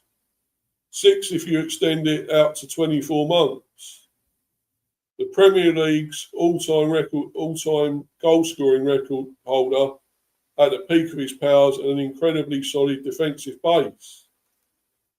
I'm a Spurs fan too. I think they're all about Shearer, of course. I'm a Spurs fan too, so I'm not even looking at this with fan-tinted glasses. Seaman, Campbell, Adams were an absolutely insane defensive unit. I hated them, but the quality was nuts.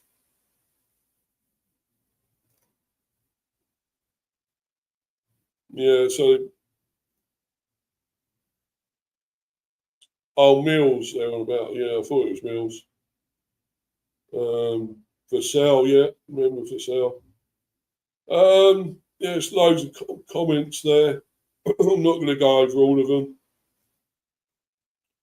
But basically, that's the gist of it, of how Southgate is actually better than Tickle. I hate to say it, but he is. He's definitely better. Let's move on to this article about Tickle again, whether he should stay or go.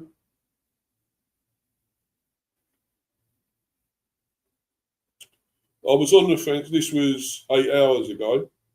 I was on the fence whether Tickle should go or not, but I think he should go for one reason. Discussion, fan and team harmony. Some fans won't forget this.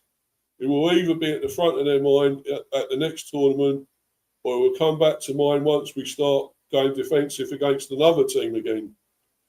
Once this happens, the frustration will show. Groans in the stadium, maybe boos even when a defender comes on for an attacker. Pundits and fans online will say nothing has changed in the last 2 years and it's just the same as before. Faith will be lost instantly. The only way this won't happen is if Tickle doesn't go defensive again when holding on to a lead against a good side. But based on his career and quotes since the Argentina game, he isn't going to change. Southgate rightly gets praised for connecting the fans with the team again. If we're going to another tournament with Tickle, as soon as he starts going defensive, that connection will be lost. Even if the game is won, the criticism will occur that nothing's changed and we won't win anything. The pressure will double and the criticism will triple. Tickle's repeat of the tactics against Argentina and Mexico to an extent are inevitable. And once that happens again, the fans will be lost and we won't be able to win anything if we're separated. This is why I feel he has to go. Let's not waste 2 years for an inevitable fallout of another defensive display gone wrong.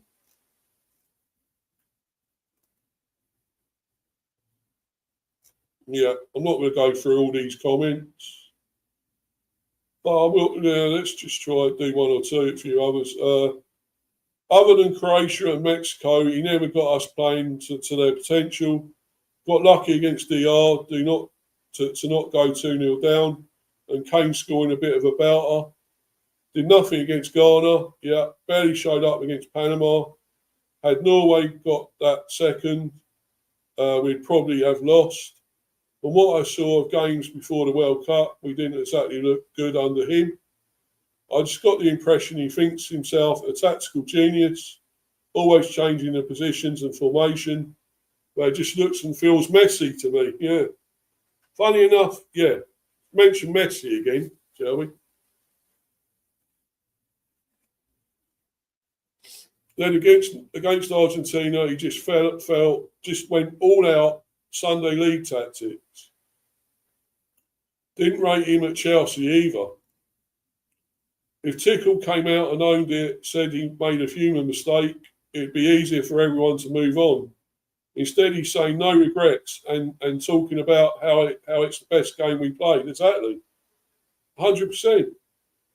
Now he has to get every decision right, or fans will be at his neck. Well, let's hope so. If he does this again, there's little room for error, which isn't good for anyone. His reaction to his mistake is the most troubling part for me. There is zero accountability from this fraud. Yeah, exactly. He's talking no accountability. He's taking no accountability. He said we played best game on our last match, and now about DNA nonsense. Come on, have some humility and take accountability. What he basically said is that despite having had 2 years with the players, picking a specific squad designed to win the World Cup and making a big deal about excluding certain player profiles, etc., is in fact an inherent problem with the players that meant we were never going to win. It's actually an insane narrative for someone paid so much money by the FA. I agree it is quite unforgivable, particularly to have said it while the tournament is still underway. If he truly thinks it's an ingrained mentality, why does he stay? He doesn't seem to think he can change it. He hasn't offered any solutions to it. Totally agree again, 100%, with all of that. Both comments. Mexico was fair game, in my opinion. We had 10 men, our hands were forced. Hands was forced. Argentina was wrong because it was inevitable they would score. We needed to break on the counter as they opened up. I like to think Tickle will learn from this. Listen to our team. He does not have a lot of conviction, so maybe not. I don't think we should scrap him. I don't like revolving doors. True, but I still don't rate him. I don't want him here. I keep saying that. I think this is what got me. It was almost as though the thinking was, well, this worked against Mexico, let's try it again. Exactly. Tickle is probably one of the most stubborn managers in football. No way he learns. He's an arrogant bellend. Exactly. You can tell from his job history. If we don't scrap him, we basically commit to not winning the home Euros. Exactly, I agree. I'm not going for any more. But everyone can go on these sites and look at these comments. Great opinions, most of them saying, he shouldn't be here anymore. I totally agree with them. Totally agree. Thing is, he will stay. And all that, if he didn't agree with it, why is he staying? We all know why he's staying. It's because of the Reddies, the money. It's the money. It's the money, guys. That's what it's all about. He won't give a shit if we don't do well in Euros. We don't even qualify. What's he gonna? What's he gonna be? Is he gonna be that bothered when he's sitting there with that buckets and loads of bags of cash? Is he going to be that bothered? No. But anyway, let's go on. So I want to do the last article now. So I've gone over 2 hours here. I didn't want to quite do that long. But this last one, I'm trying to find a solution that we could have as another England manager maybe, or if it has to be a foreign manager, somebody that really will go for it no matter what the FA tell them to do, will just make their own decisions, go their own way, this and that. But when we look at it, right, managers in this is Premier and English league, I'd certainly rule this guy out straight away, this fucking fraud, Mikel Arteta. No way. No way. Absolute fraud. Would he scam his way to winning us a World Cup, maybe? No. I don't think he even would. He could do it for Arsenal somehow. But for England, no. Nigel Clough, unfortunately not. He's not quite his dad. If he was Brian Clough, well, Mark II, yes, but certainly not, I'm afraid. And look where he's managing Mansfield Town. Well, says it all, really. And look at this. Fraudetta got his time as manager 6 years and 205 days from 22nd of December 2019. He won nothing apart from an FA Cup in that time until the Premier. And they kept him there. They kept him. Yes, he's won them a Prem. Good, well done. But in all that time, no. Andy Woodman, can't say I know much about him. But he's managing at Bromley. League One, so no. Phil Parkinson, he's a decent manager. Very good, but lower level probably. Well, Wrexham, of course, is manager there. Been there 5 years, 14 days, 2021. Don't think he'd be quite up to the England role, maybe, though. Don't know about Dean Brennan, obviously Irish. Manager at Barnet, no. Eddie Howe was definitely one I was thinking of. For me, he's a possibility still. We all know, of course, he's managing at Newcastle in the Premier. Been there 4 years, 249 days, on 8th of November 2021. For me, he could be the next candidate, the next one, and he's English, of course. Paul Cook, no. Chesterfield, League Two, well, remember him as a player as well, but no. Don't think Richie Rennans either. Leighton Orient. Obviously, a lot of these are all English mainly, which is what I'm looking at, what I want. Leighton Orient, yeah. So, not really.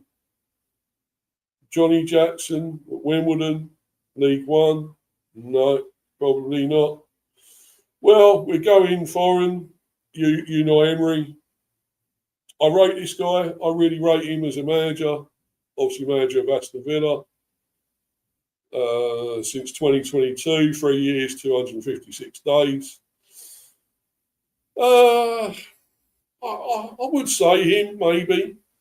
Thing is, a lot of people still take the piss out of him, how he talks, and you know, the good evening and all that business. But he's a great man, great coach, fantastic coach. I think he won Villa a trophy, European trophy recently. Got unfairly sacked at Arsenal. I think, yeah, could be another one if we're going to foreign route again. I don't think so, really, but they may go a foreign manager again. But Lee Bell, no. Alexandra Boss, no. League Two. John Musinho, Portsmouth Championship, no. Grant McCann, no, not Northern Ireland as well. He is Doncaster Rovers, League One. Daniel Farker, well, I think he's done all right at Leeds, let's be honest. He's kept them up. Everyone thought they was going to go down. He done a decent job at Norwich as well. He's been there at Leeds since 2023, 4 years, 11 days in the Premier. But yes, it's another German. That's the only thing, isn't it?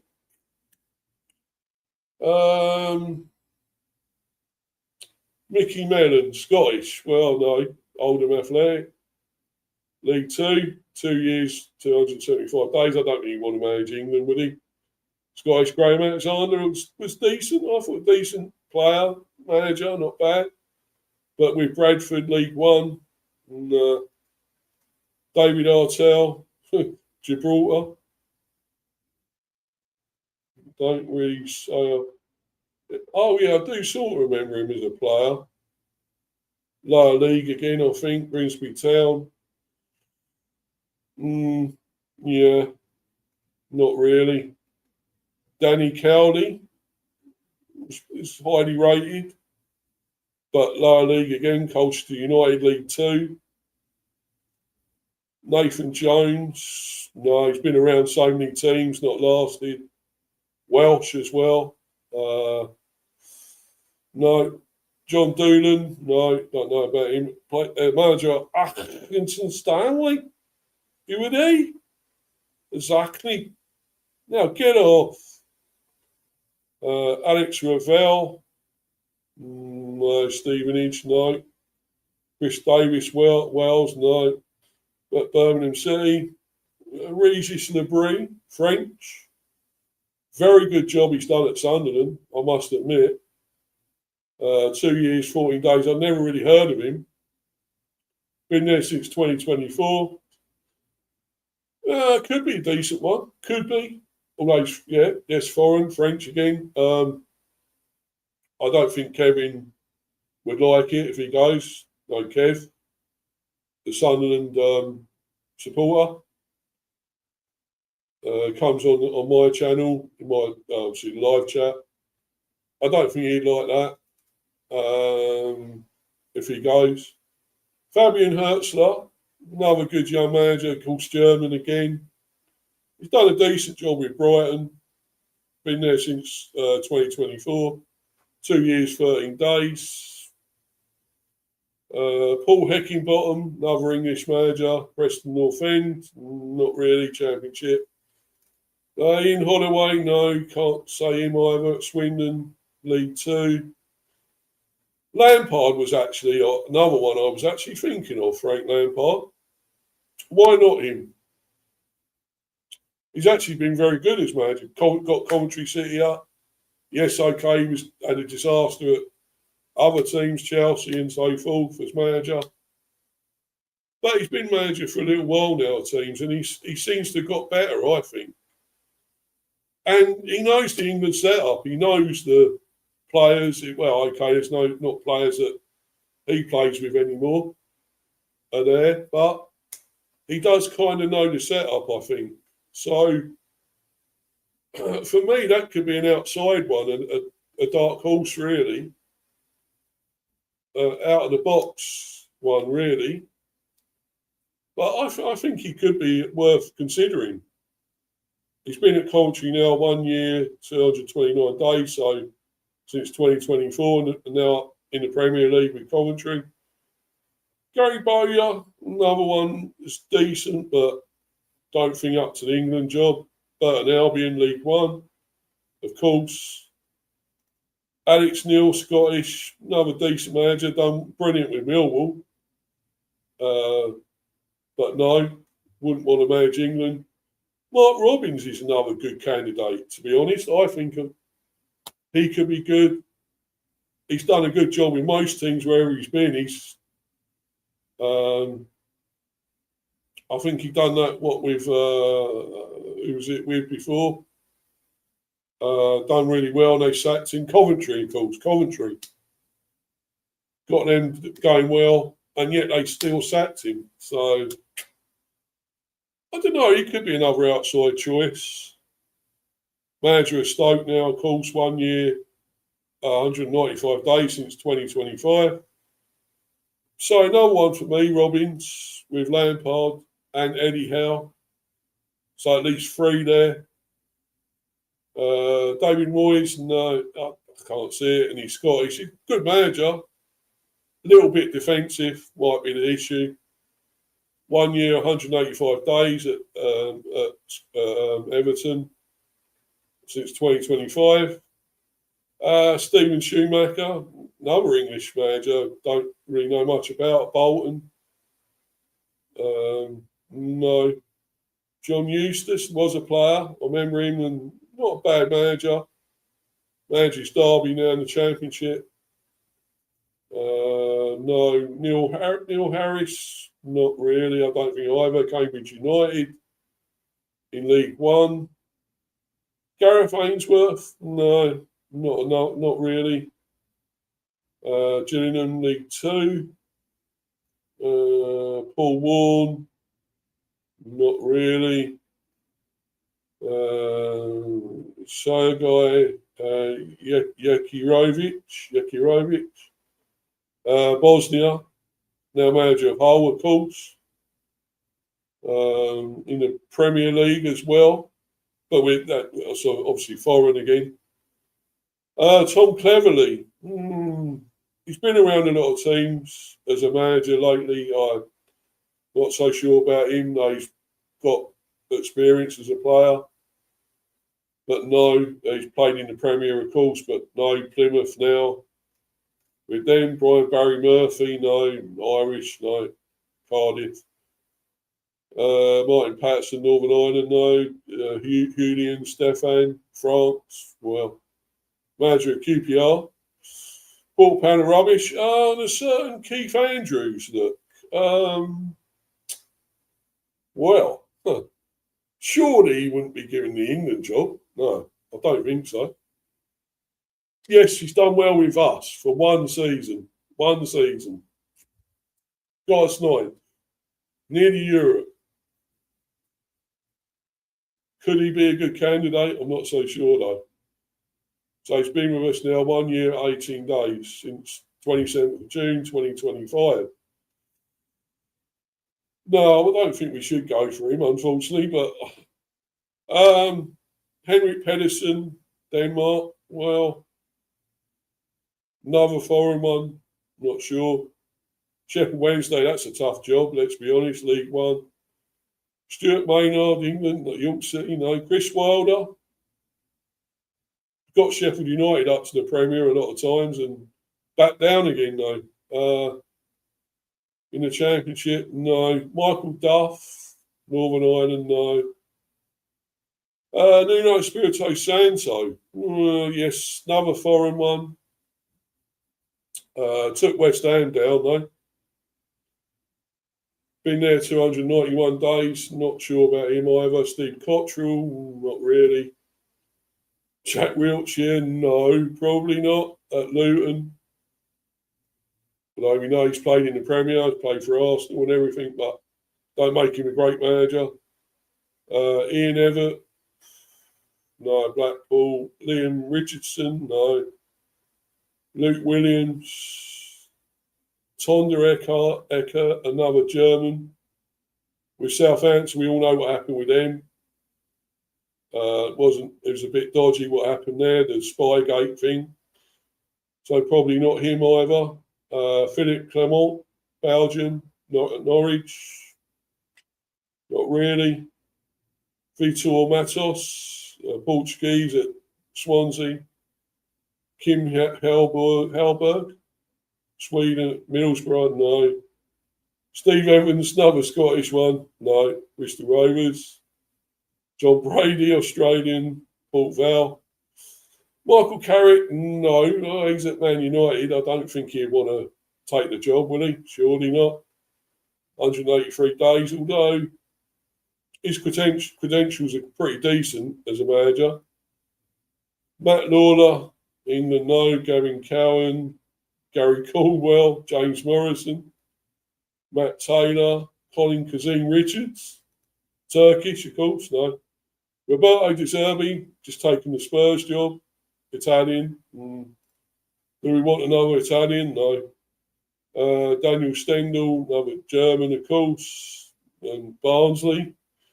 Lee Grant, no. Chris Hogg, they are English, but League Two, all of these. Darryl Clark, Martin Drury, Michael Scabala, Bristol City Championship. Chris Curran, England, another English. Lincoln. Tom Shaw, also Lincoln. Marco Rose, and the new manager of Bournemouth. No. Andoni Iraola, good coach, very good coach, but yeah, just taking the Liverpool job. Spanish, of course, but very good coach. Jimmy McNulty, Scottish, no. Tony Mowbray, no. Blackburn. Ian Watson, no. Let's keep going. Russell Martin, bloody hell, how's he got? He's had so many jobs. Is it Russell Martin, the one? Yeah, him, yeah. He's had a lot of jobs, has a lot of manager roles. So, no. Gary O'Neill is another one, maybe, I thought of. Done well at a lot of teams now with Ipswich. Wolves, he's manager, done well there. I thought of him, another one maybe outsider. Another candidate, though, being English. Not these, Aaron Ramsey, no. Welsh, Chris Todd. Maresca, no. Taking the Man City job. Alex Bruce, definitely no. Xabi Alonso, well, no, he's just taking a job at Chelsea. Good coach, though, great coach. And Oliver Glasner, Austrian, now with Forest, so I rate him as well. But Arbeloa, pretty decent, manager of Fulham now. And Nicky Hayen, Belgian, at Burnley. So not loads and loads of candidates. But as I said, those English ones, Lampard, O'Neill, who else did I say? Lampard, O'Neill,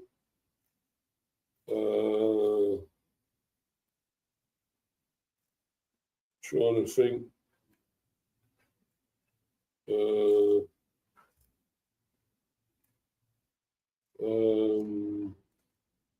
Yes, Lampard, O'Neill,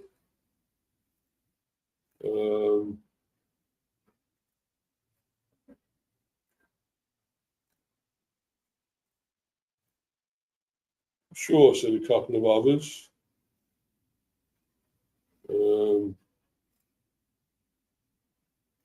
Maybe Emery as a foreign coach. Emery. Obviously, Pep. I would definitely put Pep in there as a foreign manager. Would be great. But thinking of English ones, yes, Lampard. Sorry, Robbins, another one.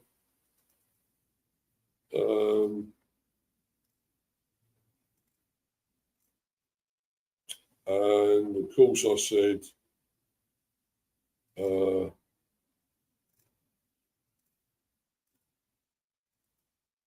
Lampard, Robbins,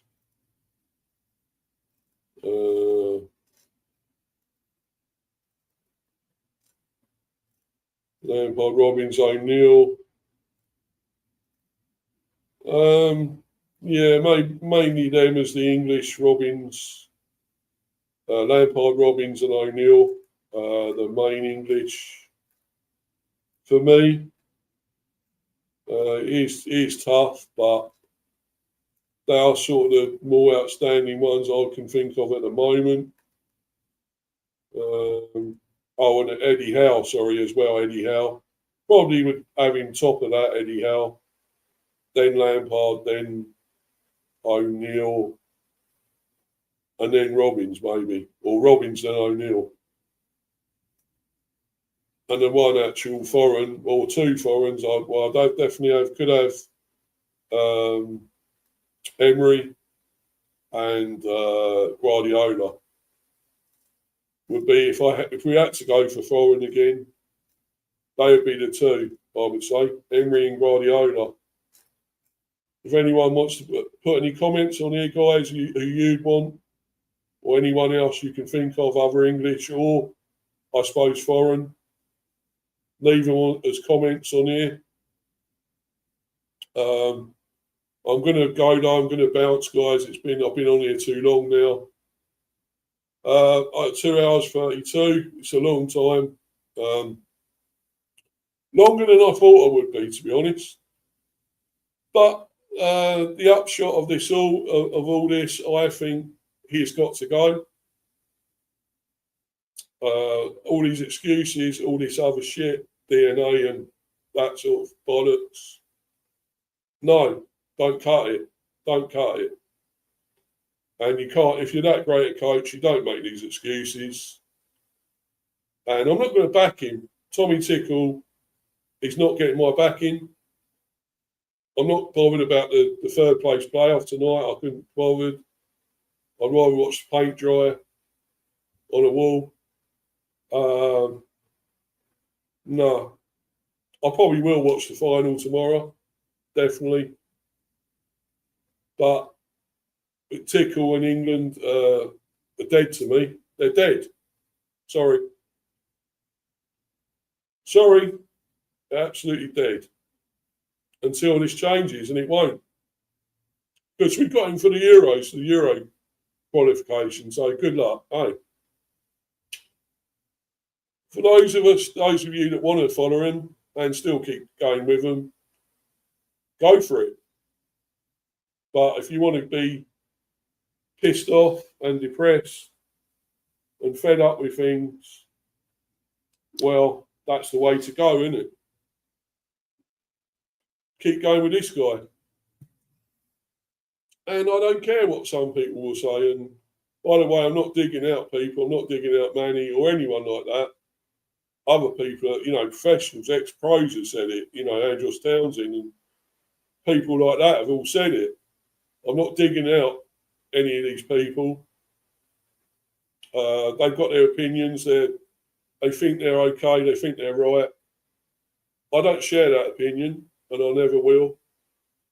And be up to you, Luca. Thanks for coming in, bro. I'm about to go, actually. I was about to finish the stream, so I've been going for over 2 hours now. Be up to you, buddy, anyway. And you okay? Yeah, I'm cool. Tickle isn't the answer. I know he isn't. I agree. Totally agree. He's too defensive. Yeah. You got comments? I'm already said now before you come in about other managers, who else we could have. I went into a few English managers. I said Eddie Howe, the top one. Even Frank Lampard, another one for me. Mark Robbins and Gary O'Neill are the 4 English I'm thinking of. At least if there's 2 foreign, I'd go Unai Emery or Pep Guardiola. For me, what would you say? Have you got any options you can think of? And don't say Arteta. I've ruled him out. I don't want that fraud as manager. Why play 6 defenders? Sirius should play Saka and that. Exactly. 100%, brother. But yeah, if you've got any comments about it, any options you would say, as I say, my 2 foreign managers, Pep Guardiola, Unai Emery, the 4 English, Lampard, Eddie Howe, Robbins and O'Neill, my 4 English. Who would you have? Who would you have as manager? Anyway, if anyone wants to write the comments in the live chat or put them below at some stage, leave them below down in the comments. Please do. Please follow me on Insta at Mr. B for Life 182, and I'm on Discord, Steve the B. Also subscribe to Mr. B Hyper Football Chat, which is this channel, of course. Please smash those likes and keep subbing, guys. It's much appreciated. Still on 240. Please get that going up. I don't want it going down either. Please get that going upwards. Cheers, guys. It's much appreciated. Thanks once again. And I'm going to bounce, guys. And Who gives a shit about England? And Tommy Tickle has to go. Out the door, Tommy Tickle. Go, just go. Fuck off. The exit is that way. Now go. Please. But he won't. He won't. But anyway, I'm going to go. I'm going out the exit. So at least I know what I've got to do. Anyway, guys. Cheers, everyone. Till the next ones. Be more transfer content coming up. And the one about the FA, the stream about that. Anyway, guys, I'm out of here. Cheers, everyone. Thanks, guys.